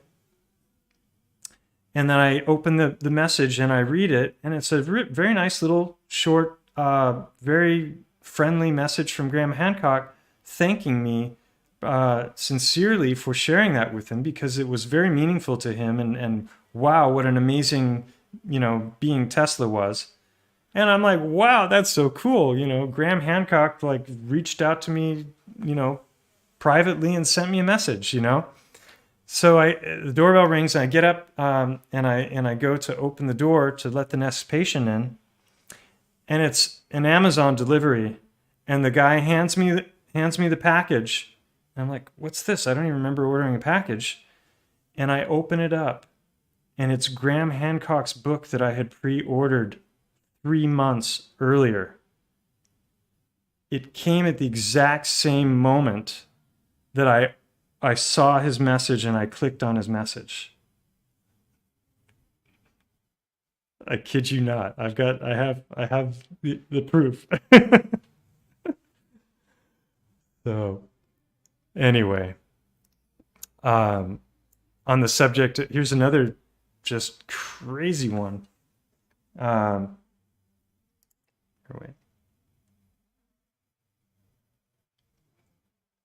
Yeah, the thing about Graham, somebody says would love to read his books. They're on the list, and he's a great writer. He's a fantastic speaker.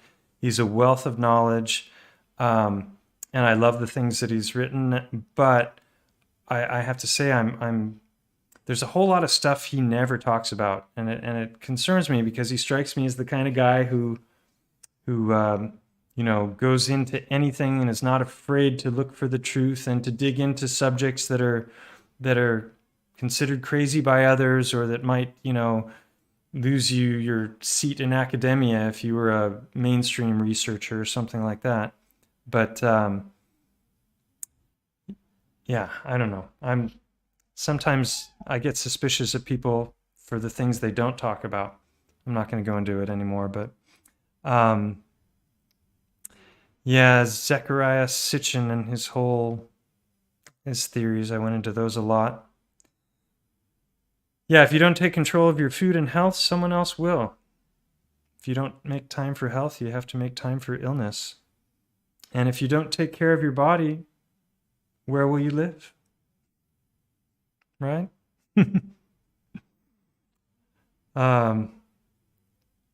So on the subject of psychedelics, this one was crazy. This one happened with Alex. When was the date? The date was January 2016. This happened. He and I were walking at the foot of Mont Go, and this is before I made any of my discoveries about the mountain. It was before his character was created. We were just, sharing. We were having long conversations in the hot tub, and just like talking about life and all kinds of weird stuff, and talking about things like cosmology and earth shape, and he was the one who cracked my brain open with that subject. So I got flat smacked by Alex firsthand. So I was talking to him one day. We were at this little casita. That's the Spanish word for just a little house out in the countryside. And not far from where he lives, at the foot of Mont Go, there's this it's like a little stone cabin, and he didn't know about it. And we took this hike up there, and it's really secret, and you got to kind of go in through this winding trail to even find it. And I've been up there a bunch of times, and I'd never seen anybody else up there. And he and I were there, and I start talking to him about Joe Rogan and about Graham Hancock and about psychedelic drugs and about DMT and mushrooms and all these things. And I'm explaining the differences between ayahuasca and DMT, and why DMT only lasts for about 5 minutes and ayahuasca is like a 5-hour trip, and why that is, and MAO inhibitors and all these different things.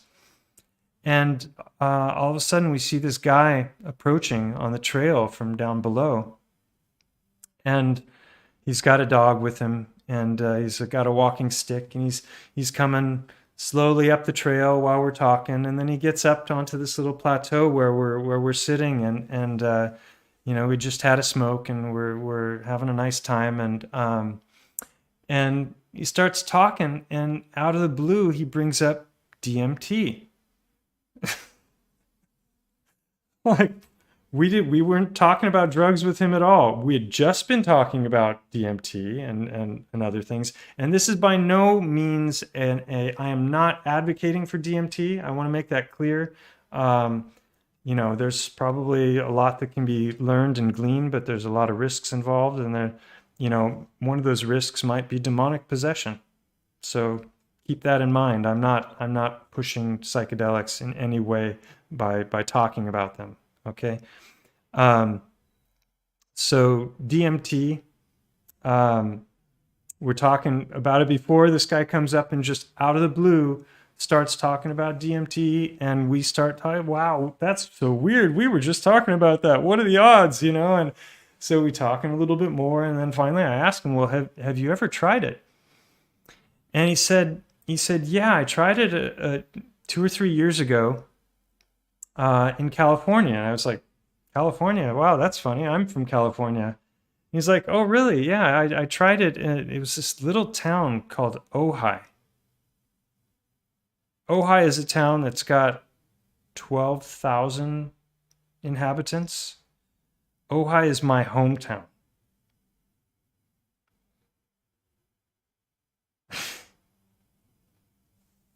A guy walks up a trail, starts talking about DMT. He's taken it one time, and the only time he ever took it was in my hometown in California, and he's some random Dutch guy walking up a trail. Like, again, what are the odds? What are the odds? I'm going to blow your mind even more, I promise, right now. All right.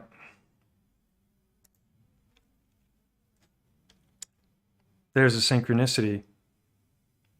Definitely. Derp. What the heck? I know. What the heck?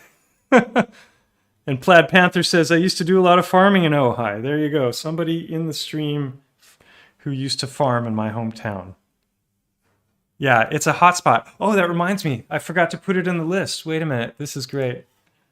This is fun. Forgot this wasn't even on the list. So let's see. We go to my YouTube channel, and I can't remember the name of the video, so I'm just gonna have to scroll through. This is crazy. This one as well. This is just as crazy as what I just told you. And by crazy, I mean crazy good. Okay, so this is my channel. If you haven't been there before now, there's a whole lot of stuff and a lot of different research threads. There's a playlist tab, like I talked about at the beginning of the stream. We've got live streams. There's there's other playlists on the Petrified organs and then on the Unveiling a Titan series. And so let's see, let me scroll down here. Here it is, right here. Okay, so this woman reached out to me by email randomly. And let's see here.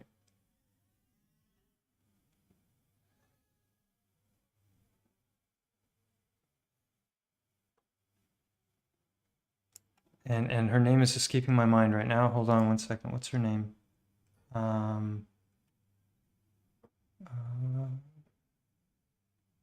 This is her text about our conversation. Oh, shame on me. I don't have the... Oh, Veronica Larson. And I have the link to the original on her Odyssey account. She has a website also. She's a therapist, and she reached out to me after seeing the Heartstone videos and was just blown away by the stuff and wanted to do an interview with me. And she just wrote such a nice letter. I said sure, why not? And then it turns out that well, the first thing that was funny was that, and she didn't know this, but I did my entire chiropractic training in Sweden. I lived for 10 years in Sweden. and I'm totally fluent in Swedish. In fact, my entire chiropractic education from year one was in Swedish, so that was quite the challenge. But I could tell by her last name, Veronica Larsson, that she was Swedish, and I had a feeling she had no idea that I had this background. Let me see if it just happens to be right at the beginning. I think I just start in with it here. In fact, I think Wow. I think I've been in the restaurant you used to have. Oh, okay. So, yeah, that I kind of gave away a little bit. Let's see. No, I used to, but now It's the beginning. I've included her website and her Odyssey channel in the liner notes, so you can find her if you're interested. thank you for taking the time. It's my pleasure. I saw you live. Do you live in Ojai? No, I used to, but now I'm in Ireland. Ireland. Okay. All right. Yeah, Yeah. yeah. I don't know if you realize it, but Ojai is my hometown. Really? Yeah. Wow, no kidding. Yeah. That's I grew amazing. up there. In fact, I think Wow. I've been in the restaurant you used to have. It's Food harmonic. It's just before Rains, right? As you're heading down from the drugstore. Yeah, in the arcade there. Yeah, that's my Yeah. that's my hood. That's where I grew up. Really? That's what a synchronicity. Yeah. Yeah, Are you Swedish? yeah. Ja. Swedish. Men då kan vi And- prata svenska om du vill höra dig prata svenska. Ja, men herregud alltså. Ja, vilken överraskning, eller hur? Att jag pratar svenska. Hur kommer det sig? Ja, jag bodde många år i Sverige. Mitt sambo, hon är svensk. Ja, Och jag flyttade till Sverige i 2001. Så jag gjorde Wow. min utbildning för att bli chiropraktor i Stockholm. wow. That was That's just unexpected. really, yeah. That's just incredible. Yeah. Oh yeah, that was so fun. And then later on in the video, she surprises me because she's been going nuts after seeing my videos, and she's gone out into the river bottoms and other places, and she's found several heartstones that were, oh, here she's showing them right there, that are actually pretty nice. That's exactly what I've shown in a number of my videos. Yeah. So you can see the fleshiness. Yeah. If you go back to the front, yeah, you've got that's a blood vessel opening. This is an absolutely beautiful specimen you have there. Yeah, I think- Okay, so go back to the front. So that has a harp shape, which I talk about in the videos. It's Yeah. tapering in on the bottom. It has a flattened top. It has marbling, which is the fatty outer portion that's on the heart. But you can see the fleshy red. And then as you turn it back towards the side, you have the remains of what are the pulmonary arteries. And then if you show the top, there, okay, it's more just the blackened stone is going to be you've got the red blood, which is iron rich, and then the blue blood, which is lacking iron because the iron binds to oxygen. So the iron, the blue blood is going back to the Yeah. lungs for Anyway. oxygenation before being. I just had to share that because it wasn't on my list, but what are the odds, huh? Yeah, I'm frothing at the mouth. Heartstones. Woo. Yeah, so let's see, where was I? Yeah, oh, okay. Hold on to your seats because this one is just next level. So I told you I kind of went through a psychedelic renaissance. This is before I met Alex. So this is about between like 8 and 7 years ago, 9 and 7 years ago, after reading these books and having, I just decided I wanted to experiment with ayahuasca. And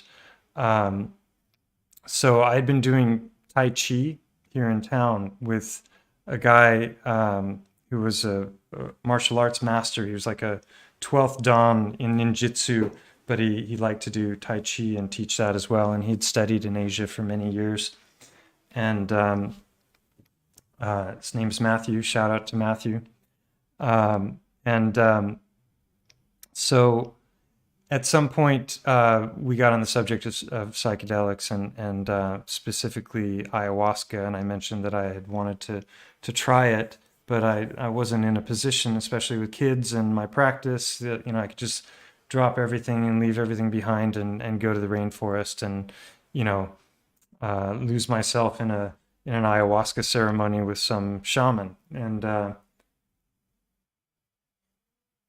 But I definitely put out the idea that I wanted to try that. And so some time went by and I looked into different ceremonies, because there are different places around Europe that they do it in Holland, and turns out they do it in Spain as well.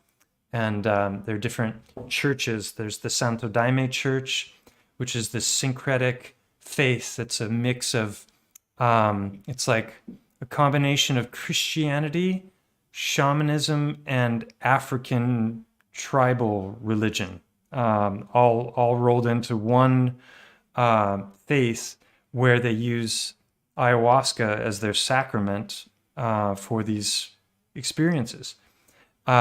And I looked into it more and more, and at first I was kind of turned off by it because of it seemed to be a very rigid ceremonial structure, which I wasn't from my experimentation days. And, in my youth, I was used to just doing whatever the heck I wanted to and not being like ordered around or told what I had to do. So I was a little hesitant about that. But eventually the opportunity arose. And the thing is, it turned out that Matthew came from a background of Santo Daime, and he had done hundreds of ceremonies. And his partner's father had literally brought Santo Daime to Ireland. And so between them, they had hundreds and hundreds of ceremonies that they had participated in. And he had been looking for someone to run the ceremonies locally unsuccessfully, but he didn't speak very good Spanish. And so the people he reached out to hadn't really responded to him. And so at one point I'm like, well, give me the number. I'll make a phone call and see what happens. So I ended up calling this woman and was able to explain, things to her and what I was looking for. And she was like, well, yeah, we could definitely do that sometime very soon. And she said the full moon is tomorrow. Are you available tomorrow? So another synchronicity from like a first phone call, like wondering, inquiring, to you want to do it tomorrow. And we ended up doing it the next day in a very small, intimate ceremony at Matthew's home with 8 people. And this woman who was fairly high up in the Santo Daime Church here in Spain. So I had a total of 10 Santo Daime experiences, and those will fill many pages of a book at some point. I definitely plan on writing a couple of books about these experiences. But at one ceremony in particular, it was the 5th that I was at. I was at one that had about 100 people, and I was at this one. The first one was about 8. The smallest I did was 6, and then on this particular occasion there were 10 or 12 of us. I don't remember the exact number, but they're almost like sheriffs for the ceremonies. They're called fardados, and they wear black and white, and they wear a tie, and they have a silver star that they wear, and they're the ones who are administering the daime, which is the drink, and they're also the ones that are leading the chanting and are controlling the flow of movement when it comes to the room and where people can go and what they can do. And the men are separated from the women, and you stand at certain times and you sit at certain times and you sing the chants and you're reading from a hymn book. So the fardados are, they're kind of, they're like the generals of the ceremony. So Matthew was a fardado at this ceremony, and I had decided beforehand, because there had been times where it's like you drink once and sometimes you drink twice, and the more you drink, the more likely you are to vomit, because you're getting more of the MAO inhibitor as well as the extra DMT. But with every drink, the more intense the brew becomes. And I decided that I was just going to accept anything that was offered to me that night. And so I had a lot of daime. It actually looks a lot like this. I'm drinking. Well, you can't see it. I don't want to pour it out on my computer, but it's a chaga mushroom with shilajit. In case you're wondering what I'm sipping on.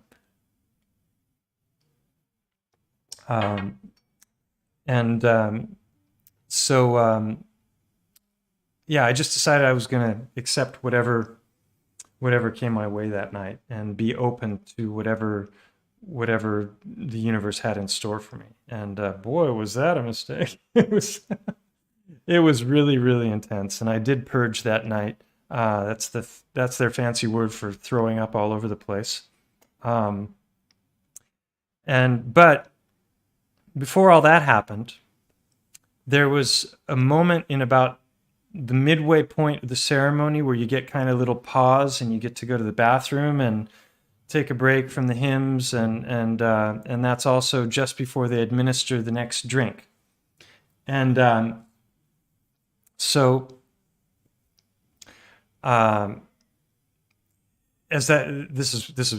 had to precede all of this, and there's more that I have to tell, so you really understand the profundity of this synchronicity, or a string of synchronicities.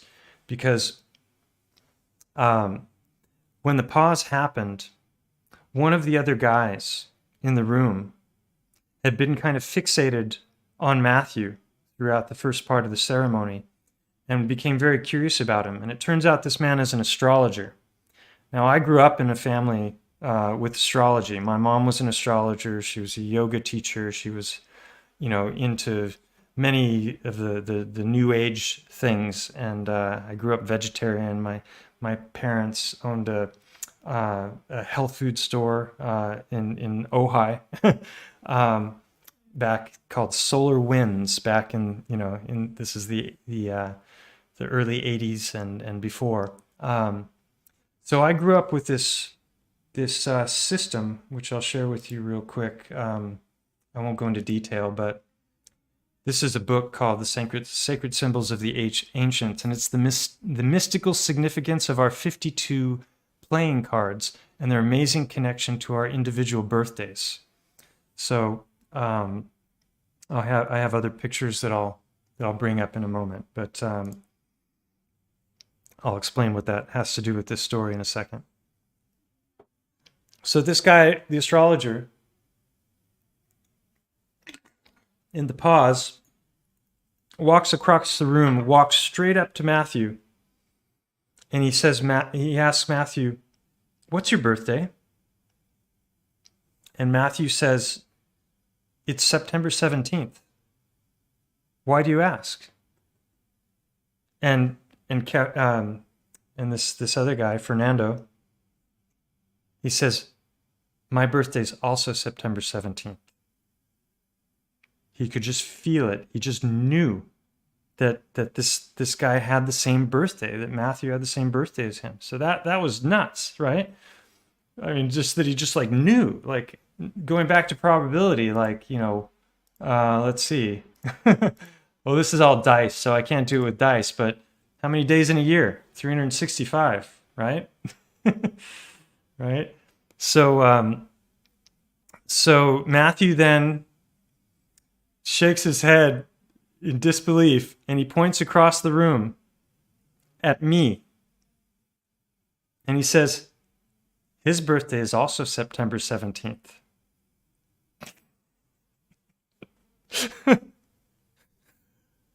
So there's like 10, maximum 12 of us at this ceremony, and 3 of us have the same exact birthday. And the guy knew that there was something going on in that room because he felt this energy. It wasn't just Matthew's energy he was feeling, it was mine also. Now it gets even wilder, and the reason I brought up that book a second ago, I'm going to show you, but I have to find another picture. Hold on one second.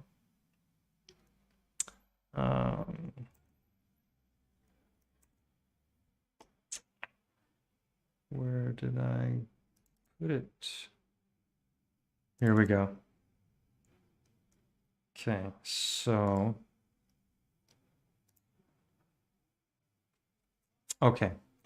so for those of you who are curious what your card might be, this is the birthday chart. So if you look at September and then you go down to the 17th, you'll see that it's the 7 of clubs. Now obviously there's only 52 cards in the playing deck. So that means that certain cards have multiple birthdays according to the distribution and who set this up and where it came from. This is old occultic knowledge that would probably make a lot of the Christians uncomfortable, and I'm not promoting it in any way. I'm just showing that it exists, and it's something that I grew up using. And it's a combination of numerology, astrology, and the tarot. And you'll see that in this picture here. So I'm not going to, I could do a whole stream on this one subject, but if you notice, all the cards over here are in a row, and they're going by suit and in order. And over here, they're all a jumbled mess. And down here, it's the natural spread, and this is the mundane spread. So one way to think of this is the divine plan and man's plan. In other words, there was a fall from grace where everything was in perfection. Wait a minute, am I showing the screen? Hold on. Yes, okay. Where everything is perfection. Let me get myself out of the way so you can see the rest of it. And so my card here is the 7 of clubs, and it's the Uranus card in the Saturn line. So if you've studied astrology, you can glean meaning from each of the cards just based on their position in these charts. So you got Mercury, Venus, Mars, Jupiter, Saturn, Uranus, Neptune in this system. So the September 17th birth date is the 7 of clubs. But if you look here, there's multiple birth dates. So that's not so crazy, but there's 1, 2, 3, 4, 5, 6, 7, 8, 9, 10 possible days out of 365 that can be 7 of clubs. So this is where it gets into statistics and probability again. So already the odds of one person being in that room are 1 in 35, right? 1 in 36.5, because there's 365 days, and there's 10 possible birth dates with that 7 of clubs card. Okay. Well, the 3 of us all had the same card. We're all the 7 of clubs, right? Because we all have the same exact birthday. Okay. So now here's where it really just gets crazy, because then the guy asked him, "What year were you born?" And Matthew tells him. And then he asks me. And it turns out that Matthew is 1 year. I'm 7 years older than Matthew. And Fernando is 7 years older than me. So we were 3 7s of clubs, and we were 7 years apart, all 3 of us, with the exact same birthday. Calculate the odds on that. That's supernatural. That's like there's something bigger at work, right? So these are the reason I did this stream is not just to tell fun stories, but because to me, there's a lot of skeptics out there, oh, I don't believe in astrology, and I don't believe in this, and I don't believe in that, and I don't believe in Titans, I don't believe in Heartstones, I don't believe in, all these idiotic things about the people questioning Earth shape, and they just don't understand the arguments, and they don't understand probability and what's really involved when you start to calculate these things. So, how about that story? No, I'm not the seventh child. I'm the only child. If I was the seventh son of a seventh son of a seventh son, there'd be a lot to wonder about, wouldn't there? Oh, yeah.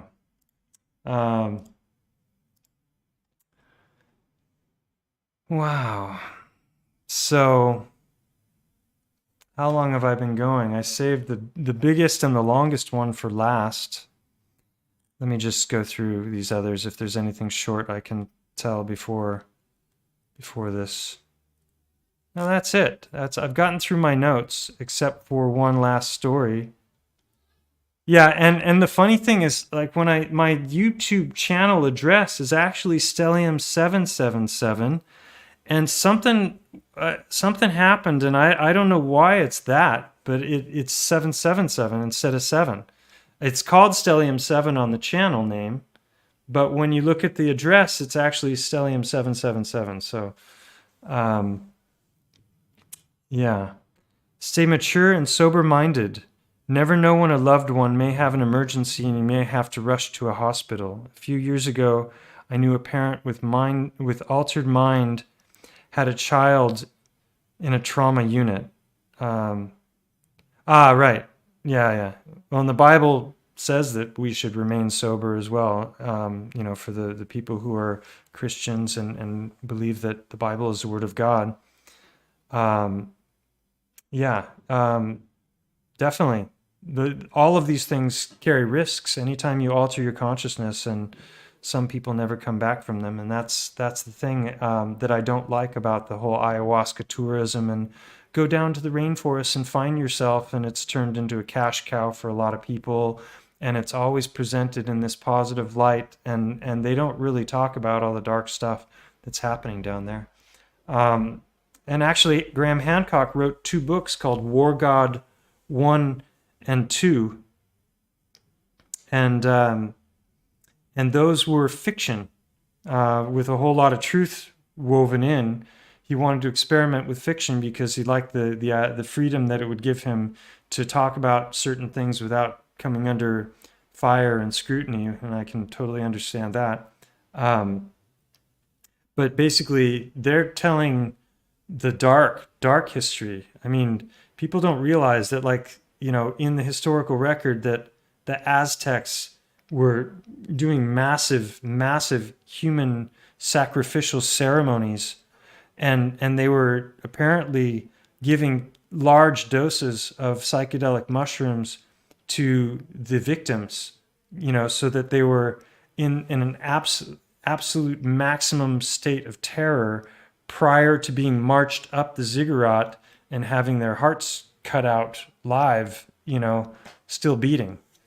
That's about as dark a story as you can possibly imagine humanity ever engaging in. And apparently people to the tunes of tens of thousands were killed in a week's time. Much bigger numbers. So this is what I was alluding to before with the whole idea of demonic possession. It's not just, I'm going to take these substances and find myself. You might find somebody else in there with you, and then you might not get them out. Not to freak people out, but people should go in knowing these things. And I feel like there's a concerted effort to obfuscate these truths and to keep people just focusing on the positive when it comes to this stuff. Yeah. So I'm going to just do this last one because it would be anticlimactic not to, but it's going to take about 20-30 minutes to tell this last story. So I may lose people along the way, but it's worth it. And if you thought the other strings of synchronicities I shared today were were nuts. You know, it's only more so. So this this ties into Earth shape as well, and so there's a video on my channel, which let me find it real quick. And it's called Biology versus Geology. And it's a short little video made by another guy. His name is Ian David Harris. And that's also the name of his channel. And let me just put this on while I'm talking. He reached out to me and he saw my videos and was totally blown away by what I was presenting on the mountain. And he lives in Thailand, and he started looking at all the rocks with new eyes after I made my videos, and was so blown away by what he was finding there. But he was also puzzled because he was finding it on a much more massive scale. Like, I'm talking about trabecular bone and how it matches the limestone that's here on the mountain in every way, and the blood and the plasma, and how plasma petrifies to different kinds of quartz depending on what the tissue was, whether it was floating in blood plasma or whether it was fatty materials from tendon, ligament, disc, all of that. It matches perfectly with limestone. And mainstream geology tells us that limestone is bone. So that's pretty wild. And what I mean by that is they say that it's crushed sedimentary layer where coral, mollusk, exoskeleton, all of these things are compressed and crushed under the water, the pressure of the water, and then eventually the seafloor, you know, over time lays down more and more layers. And that's the whole sedimentary layer theory. And they tell us it takes millions and millions of years. And that's their explanation for how all this stuff came about. And it doesn't make any sense. And I question it in a lot of ways in my videos. But one of the things that I've talked about is the fractal nature of our existence, and that you can go down microscopic and you can find, you can find these heartstones.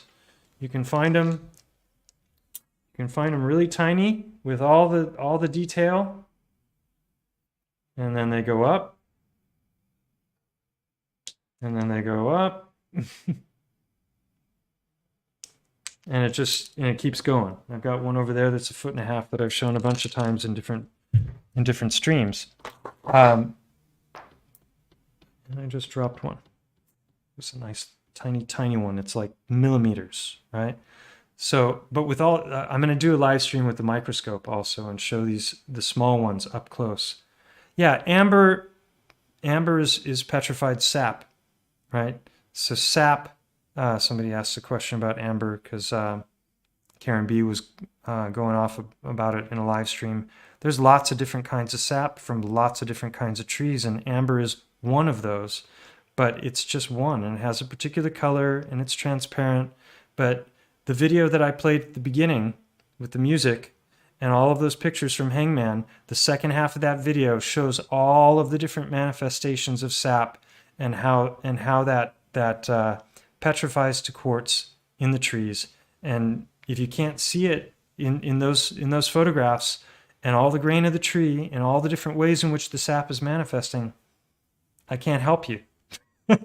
You're going to have to, figure it out on your own, or you're just going to, go through life denying what I think is an obvious, incredibly fantastic truth about the nature of our realm. But I digress. I got off track there. So this biology is biology versus geology. So the fractal nature of reality. Roger Spur, Mud Fossil University, is always talking about a 900-mile-long dragon. There's another one out in the Pacific that my friend Mike, 13th Monkey, the Starfort Mapper Extraordinaire, has found that's about 3,000 kilometers long. Sorry, I'm switching between miles and kilometers, but roughly 2,000 miles long. So when you look at Roger's dragon, you look at this other dragon, and there's a lot of people looking on Google Earth, and they're drawing conclusions, which may be pareidolia, or they may be actually seeing things that really were once creatures. It's you need boots on the ground investigative study in order to be able to determine with any kind of certainty whether Roger's dragon really was a dragon or if it just looks that way. But the fact that he can zoom in and he gets more and more detail, and that detail makes sense in relationship to the bigger picture, gives it credence. And that's why when I first started looking at the subject, before I ever made a video, I thought, wow, we have mythological tales of Titans. We've got these stories in the Bible, in the Book of Enoch, and in the Hindu texts of these great, great creatures. So maybe life was a whole fractal level up once upon a time. So you got Montgo, the 3-mile long elephant, being one fractal level up from us, and a fractal level up from Montgo would be something like Roger's dragon, or this footage that Ian David Harris put together. So he's looking at this is just amazing, these structures. This is the skin of an elephant here, and these are like a foot wide. So these would be like the little pores on the skin of an elephant, but this is what he's finding. So I'm actually gonna turn this off so I can continue, turn off the sound so I can continue telling the story while, whoops. So, I mean, look at this. You cut off the top of one of these and it looks bloody inside. I mean, what are the odds? So getting back to the fractal level up, his theory is that the entirety of Thailand is a portion of a great elephant. Just a portion of it. It's not the whole elephant. So when you look at Thailand, you're not going to see there's the trunk and there's the there's the legs and there's exactly what portion of it I don't know. But he's looking at it from a histological perspective, which is the study of tissue, and he's showing that this is the 3 whales, which is a very famous thing that people think they're whales, but when you zoom out, it's actually those whales, quote unquote, are actually part of a much bigger structure. So I had to preface that. I had to give that as a preface to the bigger story that I'm gonna share. So this is the trabecular bone that I was talking about, and I mean, like sedimentary layering, metamorphic stone, where the layers start to melt and blend into each other. This looks really biological to me. That's why I coined the term biogeology, because ultimately I think a lot of what we're seeing in the realm, not all of it, was formerly that was the picture I was talking about right there. So some people are saying those whales, they're part of this bigger structure and they jut out. So they look, when you zoom out, they look like they're really part of a larger tissue. And that was a huge contribution, I think, on his part. Because when you get up next to those whales, I've seen some footage of it. They don't really look like whales. But if they're just some massive thing that's that's Ian right there.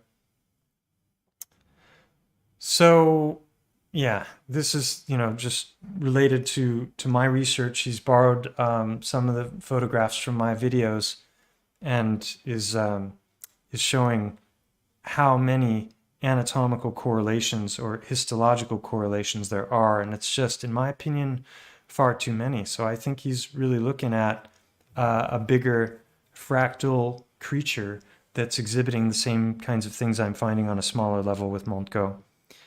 So we started messaging back and forth. He originally did a 4-part series on this, and they were a bit long, and there's a lot of dead time.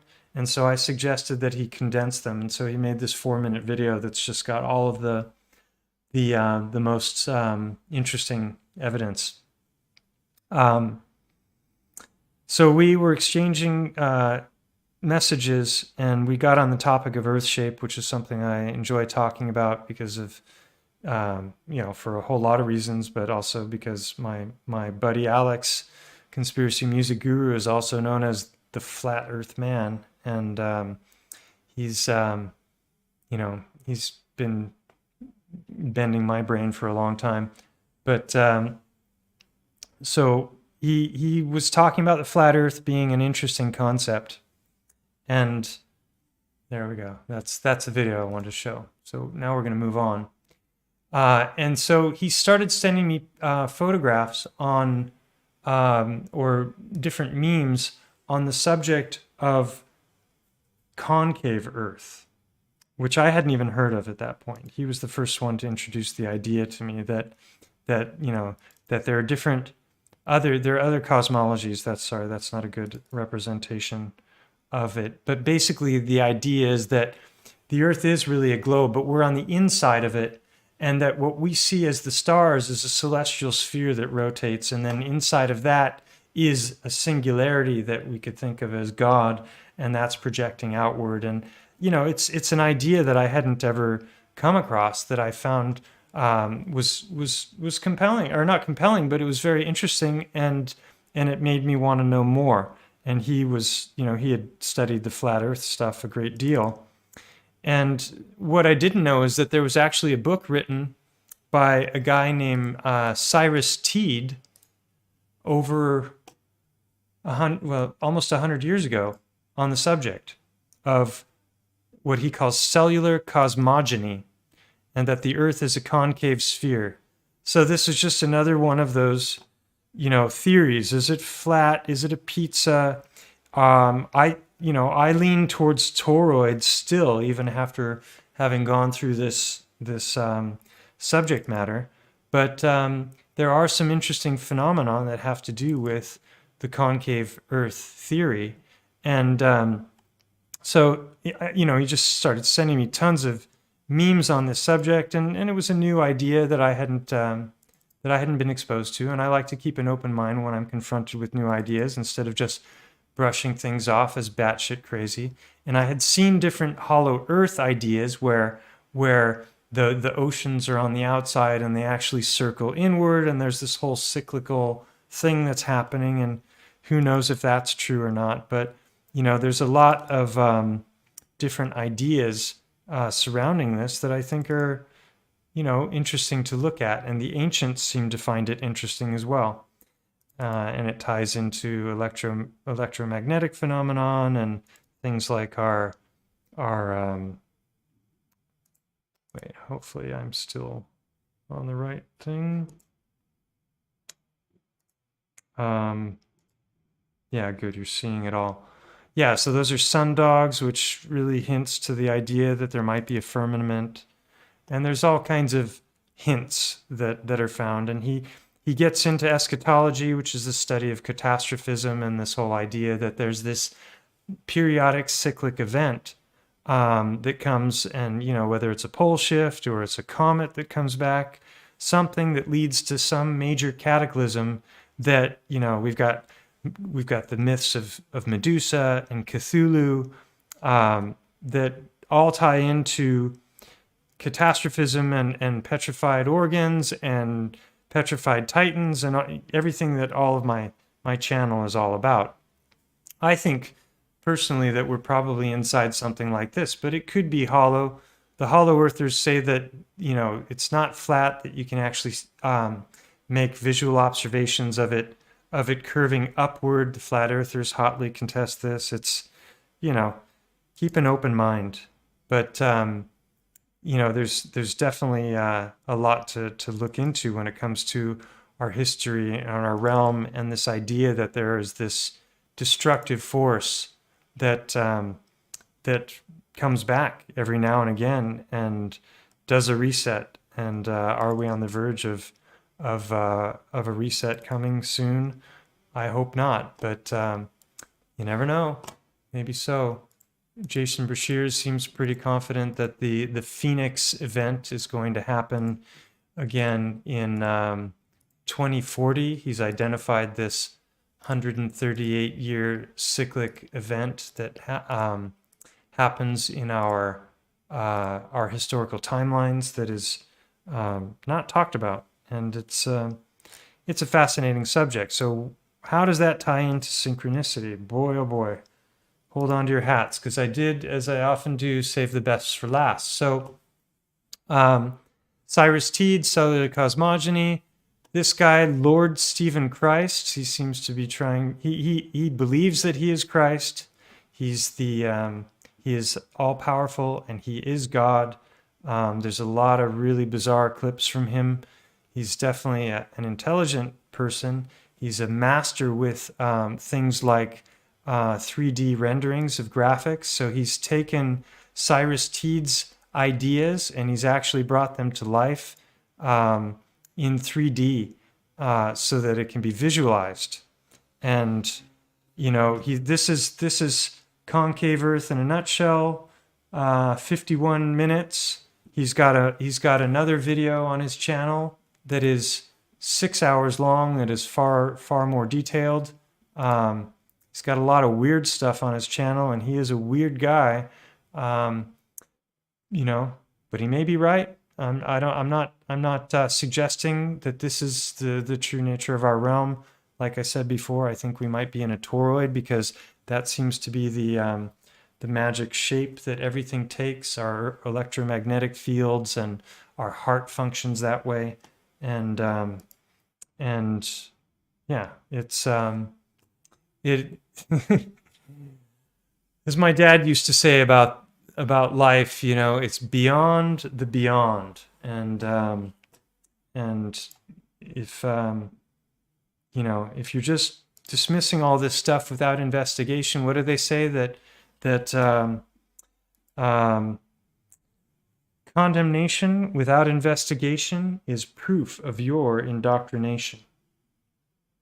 So, you know, if you just wave dismiss things because everyone else is in agreement, that's, you know, sheeple think.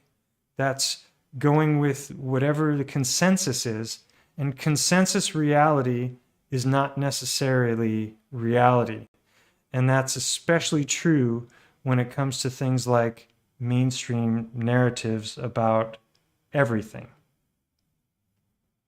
So, anyway, I thought this guy was fascinating, and I had never seen it before.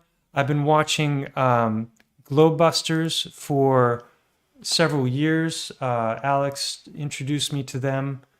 If you want to see their highlight reel, they have Globebusters 24/7 channel, which is like the best of the best. But this is their channel.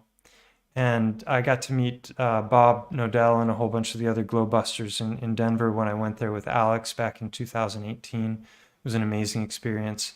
So shout out to all those guys. They are amazing. A lot of real, incredibly intelligent minds looking at our realm and really approaching things from an empirical scientific perspective. I've learned so much from those guys over the years. Anyway, so I reached out to Bob Nodell, and I sent him a link to this cellular cosmogony and to this Lord Stephen Christ's stuff, because I couldn't believe I hadn't heard of it, and they had never mentioned it, and I wondered if he had heard about it. So he took a look at the video. I'm not sure if he watched the short one or the long one, but he thought it was a pretty fascinating thing that was put together in a very high quality fashion, and brought it up in the following Globebuster episode. and so next thing I knew, they were talking about cellular cosmogony and this whole concave Earth theory, and and it was kind of, it was a hot potato there among the glowbusters, understandably. And then the next day or a couple of days later, the other guy, Lord, he posted a video of a clip where it's Bob talking about me, sending him the link. So you follow the stream now. I've never heard of cellular cosmogony. Ian David Harris introduces me to the concept. I watch, I look at these memes. I watch the videos by the cellular cosmogony guy. Think it's fascinating. Mention it to Bob. Bob mentions it in a live stream. Okay? Now, all of that happened in the same week. Now we're going to go to a completely different story that intertwines like this with everything I just told you. So Alex reaches out to me one day, and he says, hey, I got contacted by a flat earther who lives in Javia. And I'm like, what? Another flat earther in Javia? Okay, well, that's interesting. So it turns out this guy had seen some of Alex's music videos, loved his stuff, and reached out to him because he found out that Alex was in Spain. Had no idea where where Alex was. But he said, hey, love your music. I just wanted to reach out to you and let you know that we're a group of flat earthers that are starting an intentional community, and we've just recently basically set up a homestead in this little town on the Costa Blanca called Javia. And Alex is like, what? You're crazy. You're in Javia. I'm near there, you know? And so they have this back and forth, and the guy invites Alex over. And so Alex reaches out to me and asks me if I want to join him for lunch with these people. I'm like, sure, let's go, you know? So we drive out we go down this long dirt road out into the middle of nowhere at the foothills of Montgo. And we come to this walled compound. And, you know, the gate opens up and out walks this guy, and he introduces himself. His name's Jaime. And so we go in and we start talking to him, and he shows us around. It's this beautiful property, and they've got their own well, and they've got their own solar panels, and they're self-sufficient. They're already growing something like 15% of their food, and they're hoping to be up to like 60 to 80% by, the end of the year. And we're just looking like, man, this is amazing. The guy was a former dentist, and he just left it all behind, left Madrid because he wanted to be out in the country and was passionate about all these things. So we ordered pizza. We sit down to eat lunch, and we get on the subject of Earth shape. And we start talking about flat Earth and proofs and different things. And he says, well, I know I told you I was a flat earther, but actually I wasn't being, totally clear. He said, actually, what I believe in is something called cellular cosmogony. I'm just getting warmed up here. So cellular cosmogony. And I'm like, you've got to be kidding me. I hadn't even heard about it until literally days before when Ian sends me these memes. And all of a sudden now there's a flat earther that we didn't know anything about who lives in the town I'm in, who's got a compound, a self-sufficient, or on its way to being self-sufficient compound. And it turns out he's not even a flat earther. He's into cellular cosmogony. And he brings up Cyrus Teed. And I say, well, I haven't had a chance to read it, but I just downloaded that book a couple days ago because it's available for free online as a PDF if you search for the name. And, I think it's an incredibly fascinating idea. And this guy in Thailand has just introduced me to it a few days ago. And so we're talking, and it's just this, it's a total mind blow that this guy has brought this up. Well, at some point we got interrupted by a woman who comes in through the front door. She's a friend of theirs who's known them for a little while because she's got a house not far from theirs.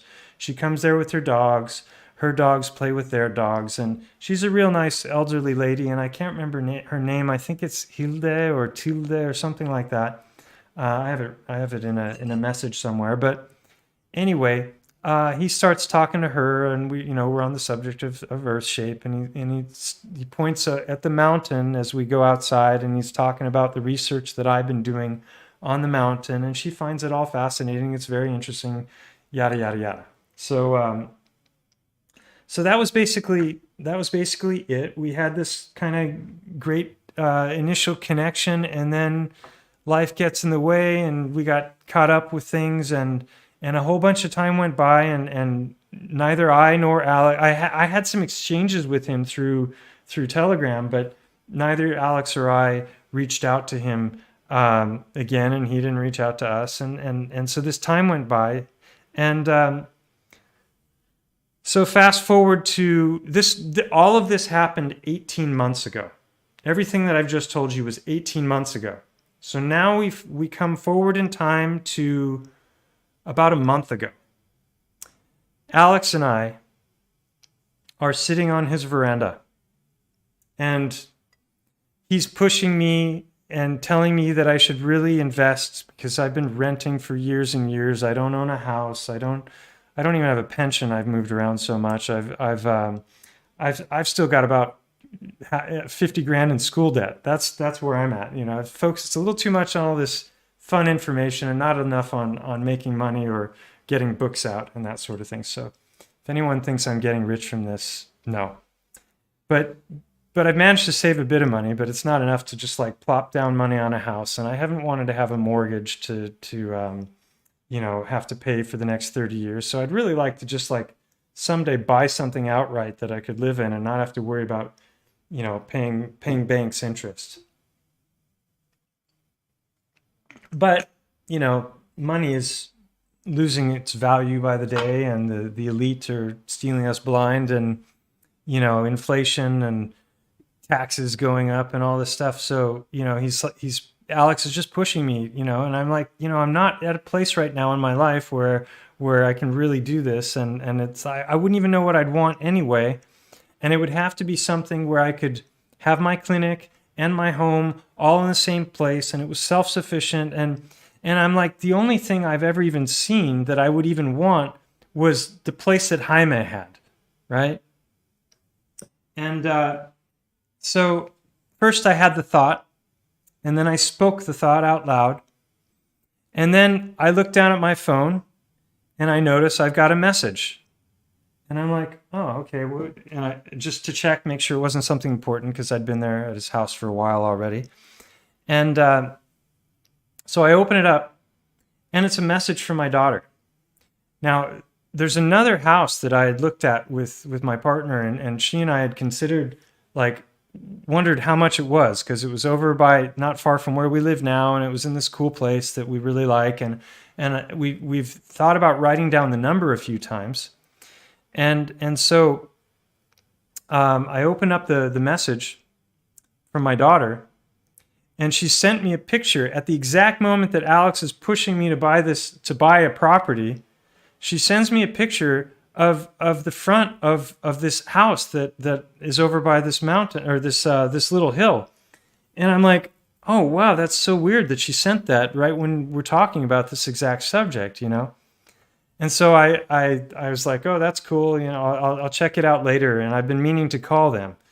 So I put the phone down, and then we're talking some more. And then a little while later, I get a message from Stina, and she's like, did you see the message from Stella?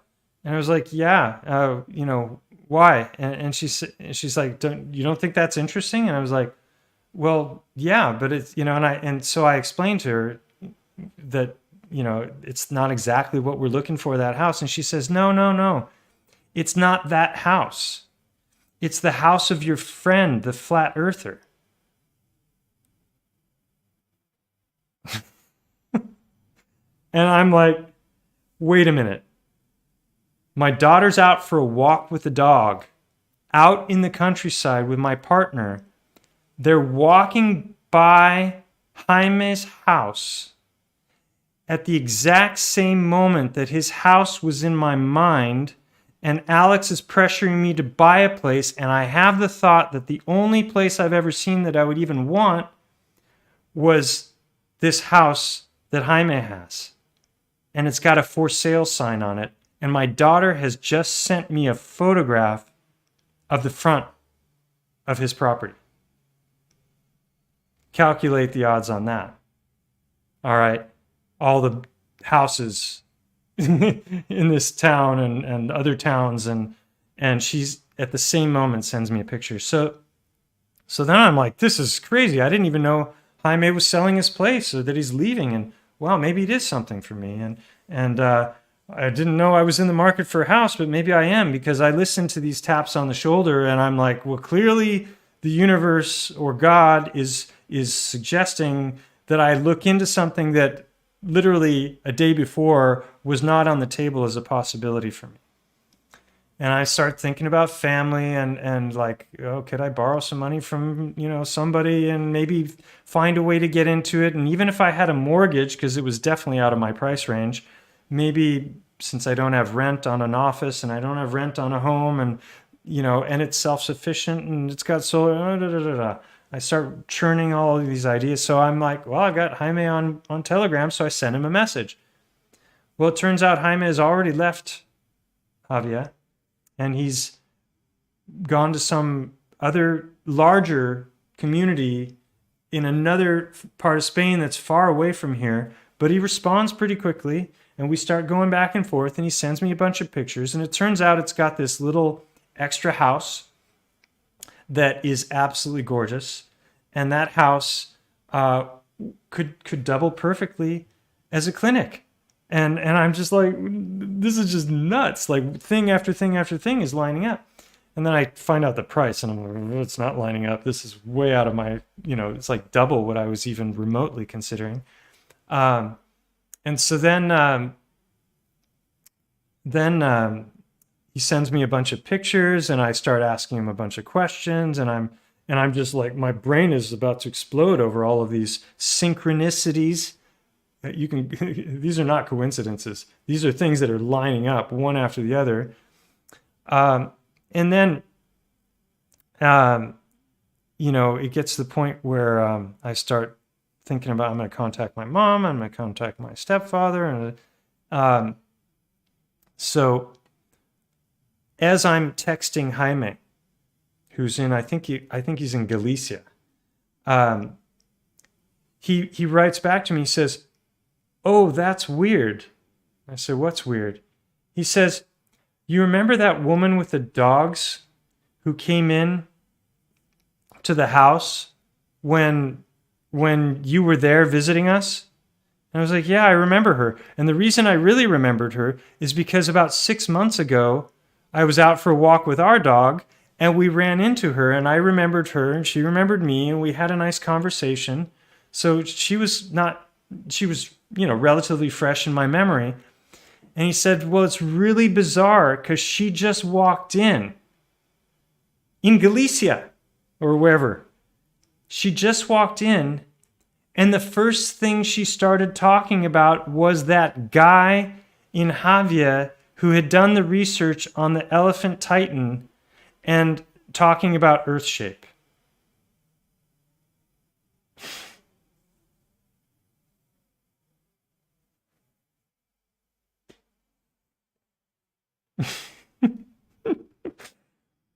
So, and this gets back to one of the things I started off with, because this has been a really long stream, a lot longer than I intended to go, but I've actually gotten to everything that I wanted to talk about here.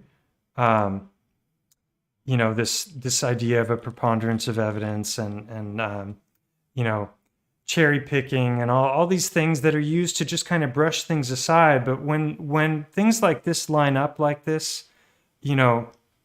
there's more at work. Like the universe, God is doing something.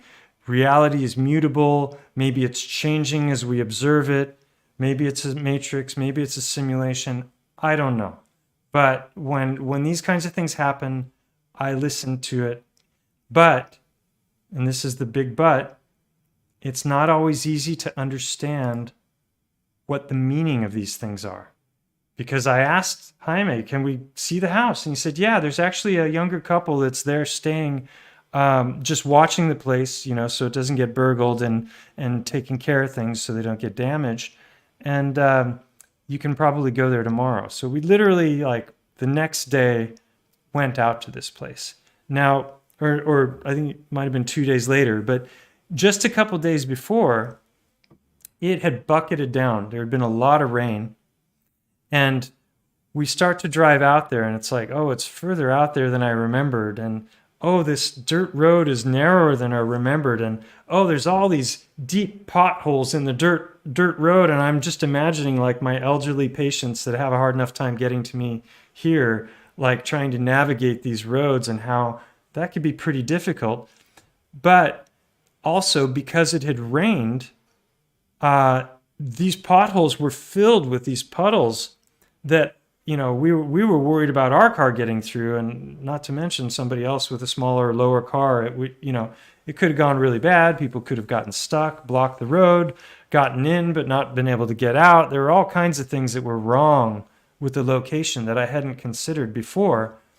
And then when we got there, it wasn't wheelchair accessible. It would, you know, the other house, things had been run down a great deal.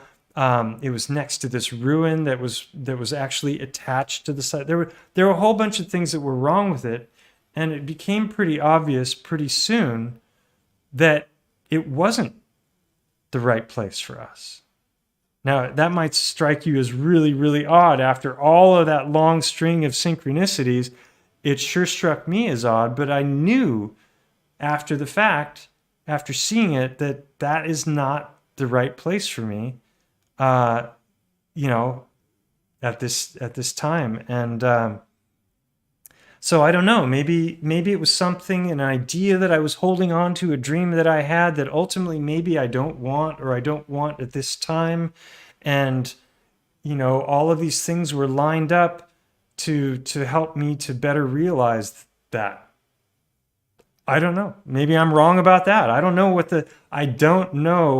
what the message was, but, you know, you couldn't even find a number with enough zeros behind it to add up the odds of all of those things, from everything from the Titan guy in Thailand to concave Earth to Bob talking about it, you know, after I mentioned it. And then that next day I meet Jaime, and then I talk about how, oh my gosh, even Bob on Globebusters was just talking about this yesterday, and there's a little video, and then Lord Stephen Christ puts it on his channel, and it's just like all of these things are dovetailing in a way that makes no sense unless there's some kind of a higher power at work. And that's my story. That's my synchronicity stream. And I hope it was entertaining. I'm sure it was long. The average watch time on my long videos is about 20 minutes. And I'm not sure if that's just because I'm boring, or if we live in this short attention span theater world now where it's the swipe culture. And if it's longer than 7 seconds, I can't handle it. But 22 minutes seems to be about the max for any video I produce. Even that one that I just did the other day on the trees, it's the best performing video I've ever had. It's already had 25,000 views, which is half the top video on my entire channel, which is the Unveiling a Titan Part 1. So in 12 days, it's already, it's already at 25,000 views, but it's still only 20 minutes are being watched. So in this 3-hour stream, I'm guessing that's about what people will see. But there seems to be about 1 in 10 that make it the whole way through. And if you made it the whole way through, thank you for joining me. I hope you found it entertaining, interesting, insightful, that it gave you something. These things give me meaning I don't always understand what they mean. Sometimes they lead me to very, very interesting places. There's a couple of other real short synchronicities I can share just here at the end that I actually made little short videos about on my channel.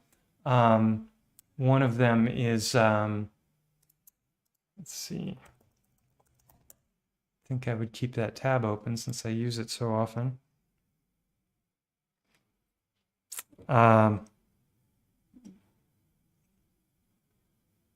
Yeah, I may find the answer to something or something at that location. Yeah, maybe there's some magic there. He definitely seemed to feel that there was magic, and there was a well on the property. And no, I don't meditate. Actually, I've never, like, thinking is my meditation. Questioning, pondering, you know, it's just kind of, it's a nonstop thought. But yeah, maybe ask and wait. I need to start doing that because it's just a little much too thinking. Let me just show you another fun one here. Let's see. Video. Oh, it's under shorts, maybe? No, not shorts. Here we go. So, gotta scroll down here.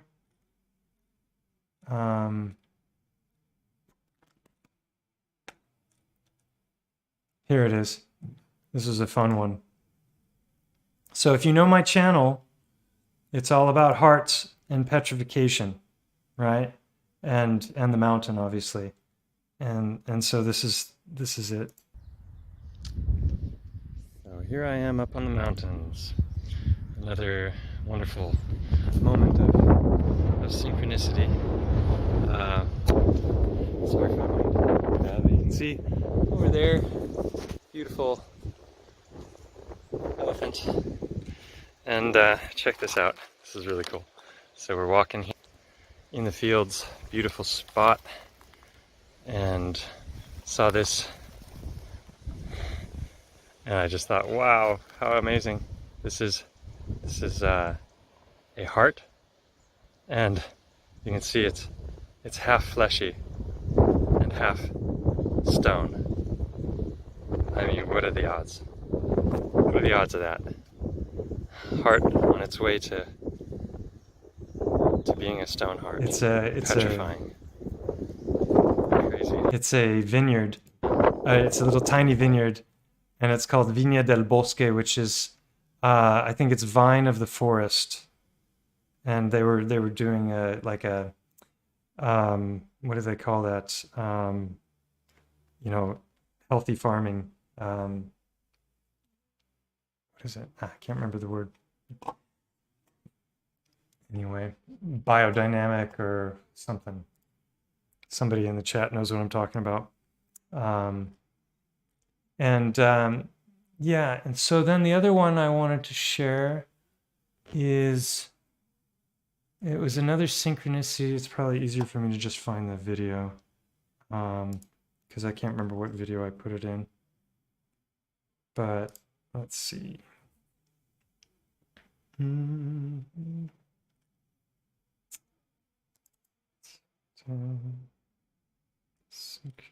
Synchronicity folder? Oh, there is. Here we go. All right, check this out. So knowing the pattern of the heartstones that I show all the time. All right. I went over to Denia. Denia is the other side of Montgo. And parked the bike and went in to do some shopping. Right. So here I am in a mossy moss. See that? And I just wanted to share this entertaining moment with you as we come in. Oh, look, there's a rock. Oh, but it's just kind of a round rock, right? Yeah, unless you get in at this angle. Look at the size of that baby right there. See that? And look at that indentation right at the top. And look at how it curves under on the underside there.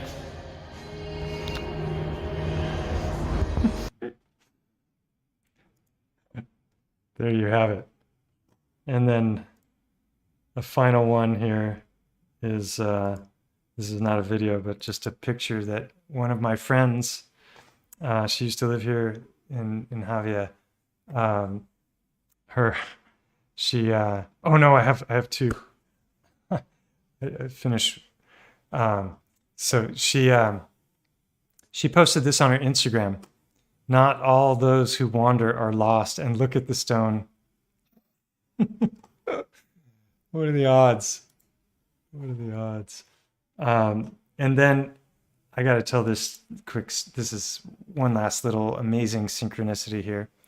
So I do a hike oftentimes from my office, and I go up onto the top of the nearest little section of the mountain behind me. And so I'm walking down this road, and it's an absolutely gorgeous day, and the sunrise or set. I don't even remember what time of day it was, but it was just perfect air and crystal sky, and there's this just like Kool-Aid color to the sky. And I was feeling, just this profound sense of longing to know the truth about all of these things that I've been researching, and the stones and the mountain. And I'm like, and I literally asked God to send me a sign. Like, I wanted to know, am I on the right path?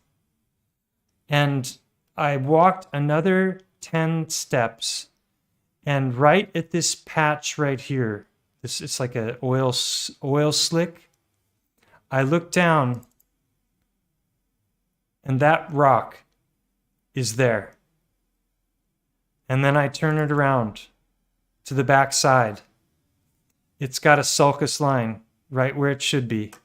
It's literally in the oil, or well, I'm not sure if it was oil or, because this black here, it looks like it's part of this color, but this was blacker. This looked like a skid mark, but this looked like an oil patch. I don't know exactly how it got like that, but it looked like it had been under a tire of a car, and as the car pulled away, it just ground it into this oil, and it wasn't so pretty, but that's one side, and this is the other. And I've talked about these indentations. You can see the shape, you can see the flattened top, and it's even, it's got a sulcus line on that side as well. So the sulcus lines are where the folds of the heart meet. You can see the curve there, and a curve there. And so that came to me literally in the exact moment that I was asking God whether I was on the right path. And I just remembered I have one last little short one here. So I told you about my friend who was here, saw the stones, and then when we went out to the beach, he found that one I showed you at the beginning of the stream within 5, maximum 10 seconds. Well, he left the next day for India. His name is George. Shout out to you, George. I'm sure you'll enjoy this stream. And let's see. No, that's not it. Oh, wait. I must have saved it. I must have. You gotta hear this. It's just hilarious. It won't take me long.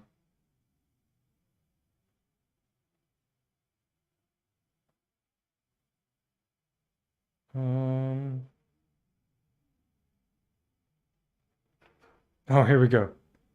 So here he is in the Himalayas in India.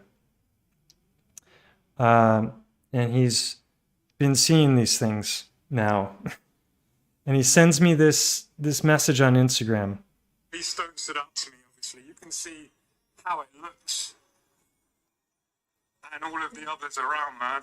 It's hilarious. It's the only round stone I spotted. The only round stone he spotted, the only smooth. All the others below, if you could see the detail, they're all broken aggregate. They're all just like random rocks. And he's holding it upside down. But if you turn that the other way, you can see it's one of the heart stones. And at the top, it's got the creases for the blood vessels.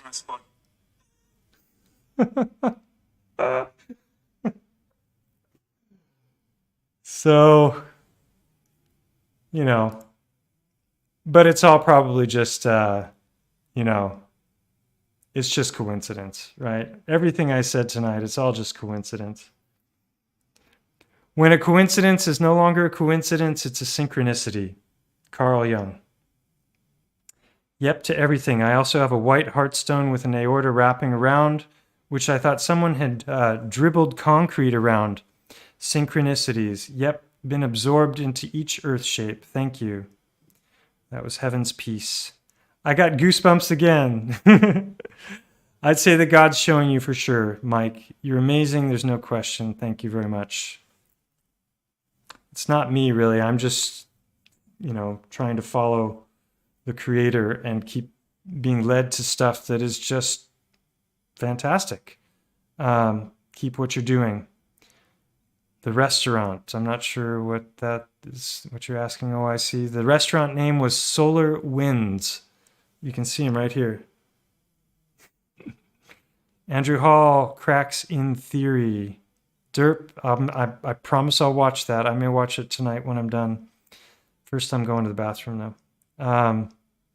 Thanks to you, I know what I've been collecting all my life. Just had this fascination with stones all my life. Biogeology is what I've taken to calling it, right? Because so much of this stuff doesn't make sense with the explanations they're giving us at all. You start looking at the majesty and the beauty of gemology and all the different ways in which this stuff manifests. It makes a lot more sense that it grew in trees when you see the trees, and that it grew in bodies when you understand bodies. Why chat if there are no response?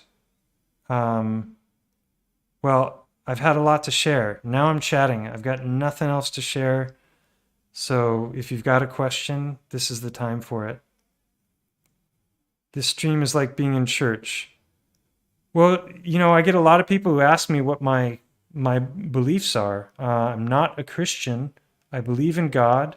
I believe Jesus may have actually existed and may have been a being. I don't know. I think there's a lot of different theories about that. I speak with God all the time, and I pray, and I appreciate. There's so many different religions, so many different faiths, and each one of them believes that theirs is right. So how can you know? And if you're a Christian, I wonder the people that believe that the book is the word of God. Like, what about the Council of Nicaea? What about the apocryphal texts that have been left out? What about these known changes? What about all the different translations? There's all these things, and how can you ever possibly know? I once watched Rob Skiba debate Syngenis over geocentrism versus flat Earth. And the thing I came away from that debate was I could study the Bible for the next 50 years and still not know. So then it comes down to faith and belief. Well, I already have faith and belief in God, in the Creator. So do I have to believe in the Bible? And is it, it could also be a tool that's been manipulated by tyrants for the purposes of getting people to believe that magic is bad and we should never engage in these things. So, scintillating scotoma. I've forgotten what that is, but I studied it in chiropractic school. Oh, wait, are you referring to the scintillating light? CJDV, thanks. You're welcome, bro. Sorry, I saw you post something once saying that you had PTSD because of my videos. it's also terrifying, this information, right? Because then you start to understand that there may have been some really, really major cataclysms, and that's a scary thing. So Daniel Woodell writes, been reading a book with you in the background. Over the years, I've learned to read these same signs that you're talking about. It's very real indeed. Yeah. Don't call me a medium, derp. I'm just a normal guy who's paying attention to things. I don't know. A medium strikes me as a loaded word, but maybe not. Maybe I misunderstood. But I appreciate you, and you've always got such great things to say, so don't worry about it. Does gold come from trees? I believe so. I've got some amazing pictures. I can show them right here. That gold comes from trees, and drop it like it's hot. So gold comes from quartz veins. And when you see the hangman footage, you'll understand that quartz veins are parts of the tree. And, isn't it interesting that they call them veins? Silver as well. This is all how gold is manifesting. So where you find quartz, which I believe is the petrified sap of the tree, it's not a belief, it's a knowing. I know that it's the petrified sap of a tree. They're demolishing the trees to get to the gold. And then they're using all the demolished remains to build the realm. That's my take on the ancient miners and the ones that built the realm, the giants and all of that. So yeah, I think gold definitely came from the trees. I think that our bodies probably also can manufacture it. There's a heart stone for you. How about that one? How about this one? These are sent by others. That's the back side of it. This was sent by Brittany. She found that the other day in Santa Cruz. Beautiful. So it can be bone white to blood red. And Hollywood likes to show us the truth in plain sight. And so I think a lot of the movies, we've got Godzilla versus, what's the other one? Godzilla versus something or other. King Kong. We've got they were showing Hollow Earth and gigantism, titanology, all of that stuff. The Star Wars films, it's all right there in plain sight, but they want us to think it's myth and fairy tale, and I think it's way more. If you follow one, you will lose all. I'm not a Christian anymore, but I'm a Most High follower. I follow the biblical feasts. I don't know what those are. I know they took out the apocryphal books on purpose to hide the truth. Yeah, actually, the Mandela effect in the Bible, that's another one to look into.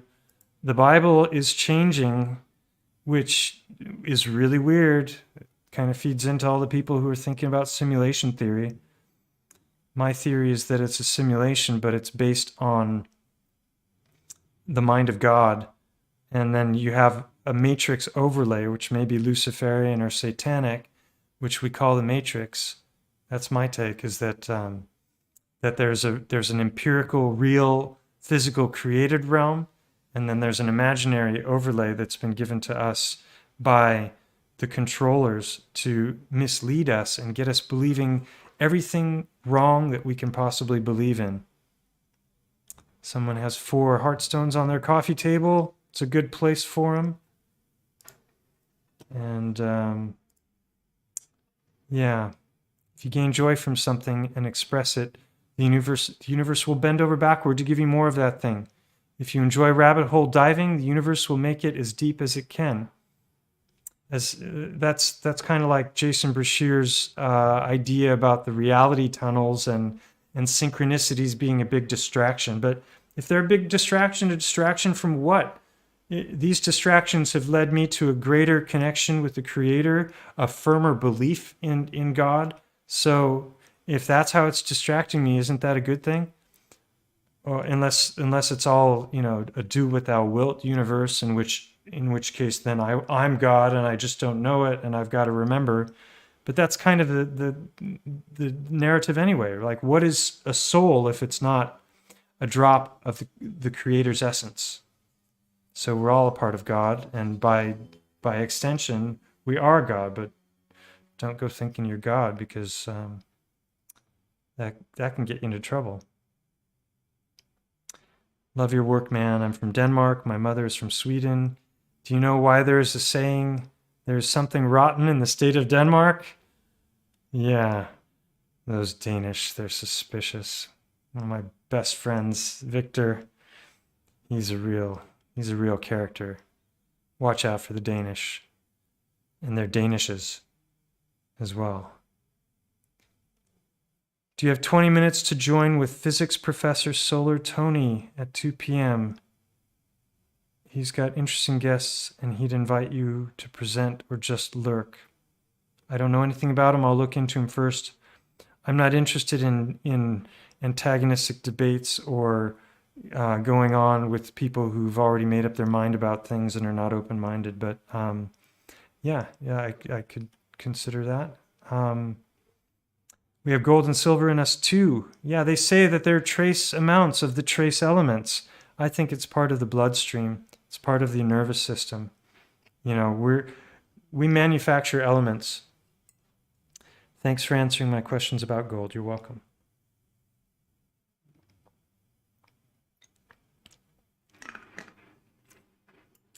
Trees, and yes, Stellium, I remember waking up with Analog in the Archivist series mentioned how he learned the heart often has a large content of gold. Maybe gold helps provide conductivity. Yeah, and it's all about conductivity, the heart. All about that. In fact, let me just show something. It's a 1-minute video, and it's queued up here for people to see. Did you know that almost everything you were taught about the heart is wrong? Share it. Most everyone today, even doctors, still believe the heart to be a 4-chamber pump that pushes blood through a mind-boggling 60,000 miles of narrowing blood vessels to fuel our 40 trillion cells, then filling again as if by magic on relaxation. Well, that theory was thoroughly debunked by the Spanish cardiologist Francisco Torrent Guasp back in 1972. After dissecting thousands of hearts, Guasp finally discovered the heart's true structure. The heart's far more amazing than we ever knew. It's like a rope, a long tube wrapped into a knot. Instead of being pushed, the blood is pulled through the heart in 2 spiraling vortexes. This has been proven with CAT scans, functional MRI, and positronic emission. Look at the spiraling contraction. It changes everything we know about the heart and circulation. If you'd like to know more, check out these videos. Did you know that almost everything you were taught about the heart is wrong? Most everyone today, even doctors, still believe the heart to... I had it set up to do that. And, yeah, so anything else that someone wants to ask or say before I bring this whole stream to a close? I haven't been able to track if there were any donations. I know there was one at the very beginning. If there are, thank you very much. I appreciate it. Every little bit helps, and it goes to things like microscopes and cameras and other things as well. Hey Zach, good times for all. Great channel. Check his stuff out. Yeah, shout out to all the mods who keep it friendly. Much appreciated for helping. And for gold and sewage, we poop gold. Yeah, I don't know. You can go mining there. I'm going to avoid that.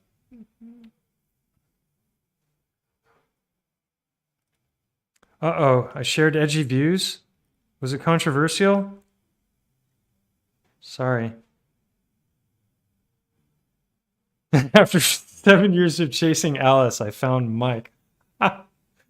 Go ask Alice when she's 10 foot tall.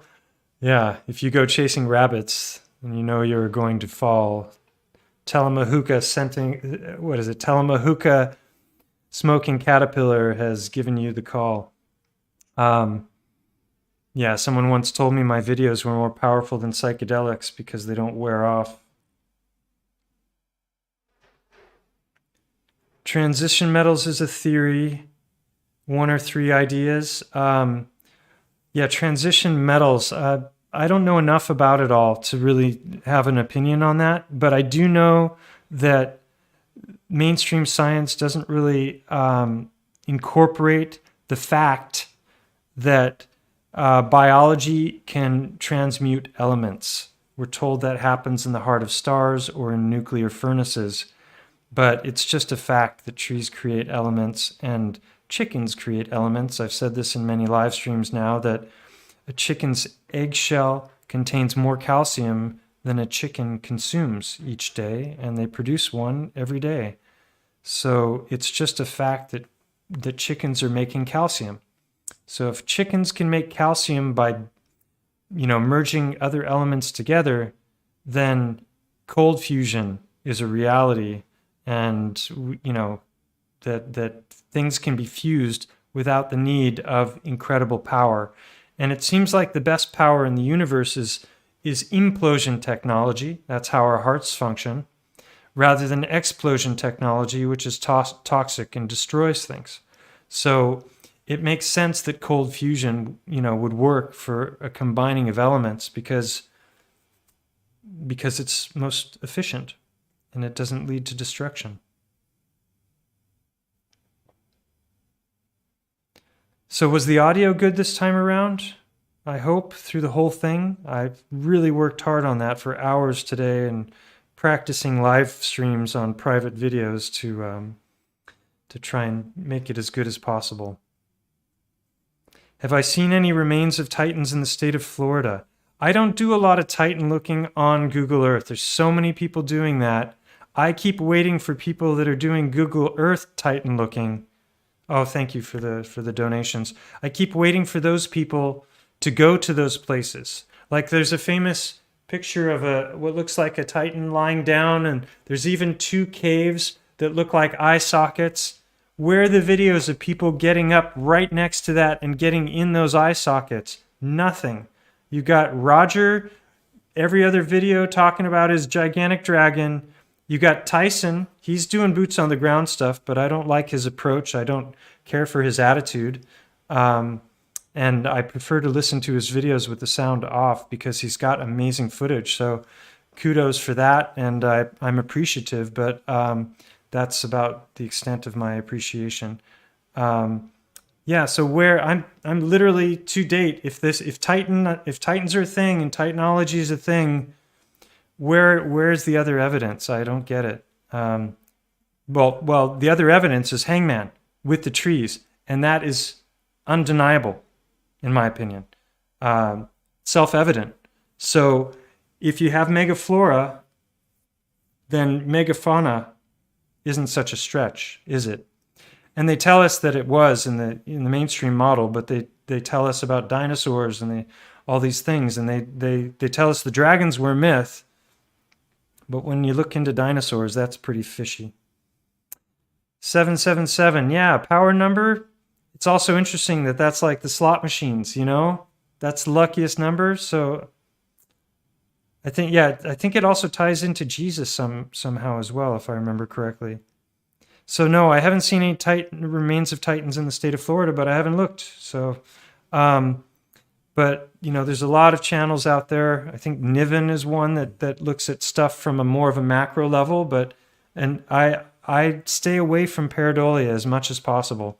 I'm looking for real evidence, not this looks like this. And I did a whole 4-hour stream on the subject of pareidolia. So if you're not sick of hearing me talk after this, and you want to see my opinions on that, I go in depth into the subject in that video called Let's Talk Pareidolia. And there's a 3-hour video called Paradigm Crushed if you're wondering what happens when a nutty guy like me with crazy theories brushes up against the mainstream and high-level academics with laboratories, because I sent specimens off to a lab in the US, and to tell that tale took 3 hours, and there's a whole video that took me 6 weeks to make, and it's well worth a watch. You'll learn a lot watching that. At the very least, you'll learn a whole lot about the scientific method, and you can decide for yourself whether I'm applying it or they were.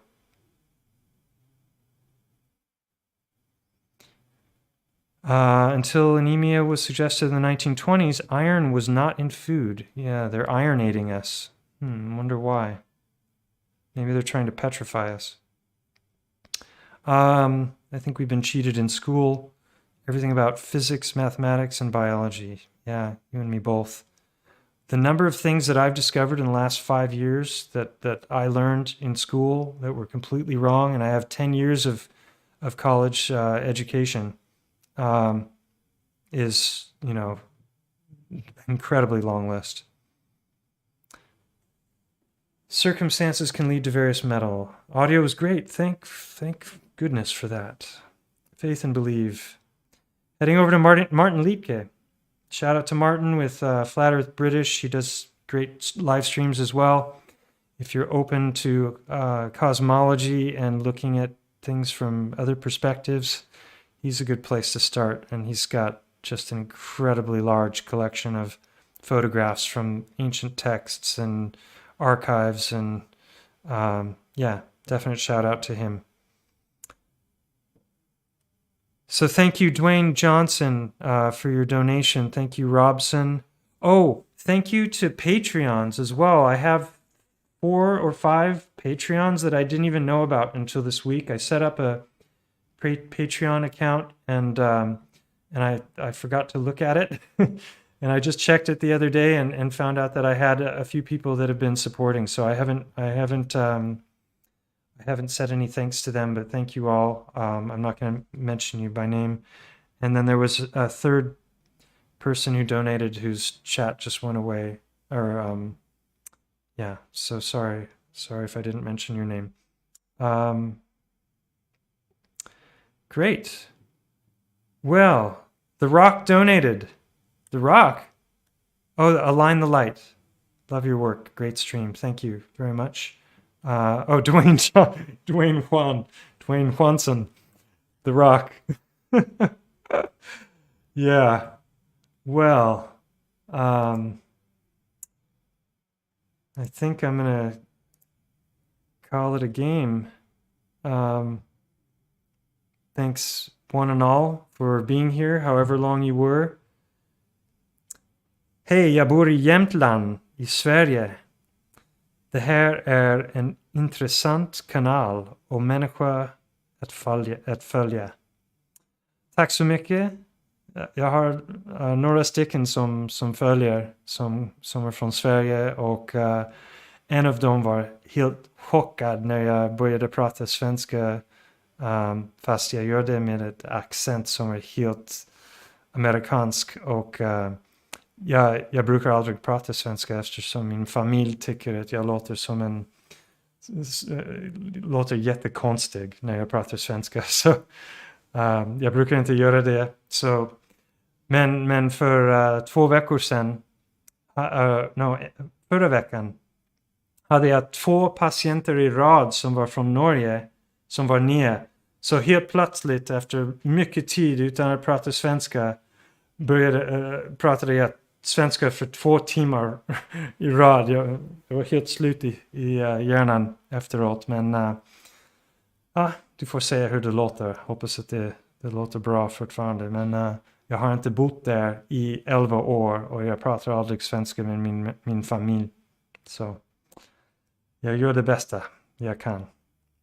Sorry everybody, I just had to do some shout outs to the Swedish contingent. They say how pleasant. Now I'm extra happy. I've been to the U.S. twice, and she says I speak Lele. I guess that's a he, if I remember correctly. That's a male name that I speak very well. We poop gold. Sounds like some good shit. I guess that's a good note to stop on, right? All right, everybody. thank you for tuning in, and I hope you enjoyed it all. And much love to everybody, and take care. And I wish you all the best. And keep your hearts soft, because they definitely work better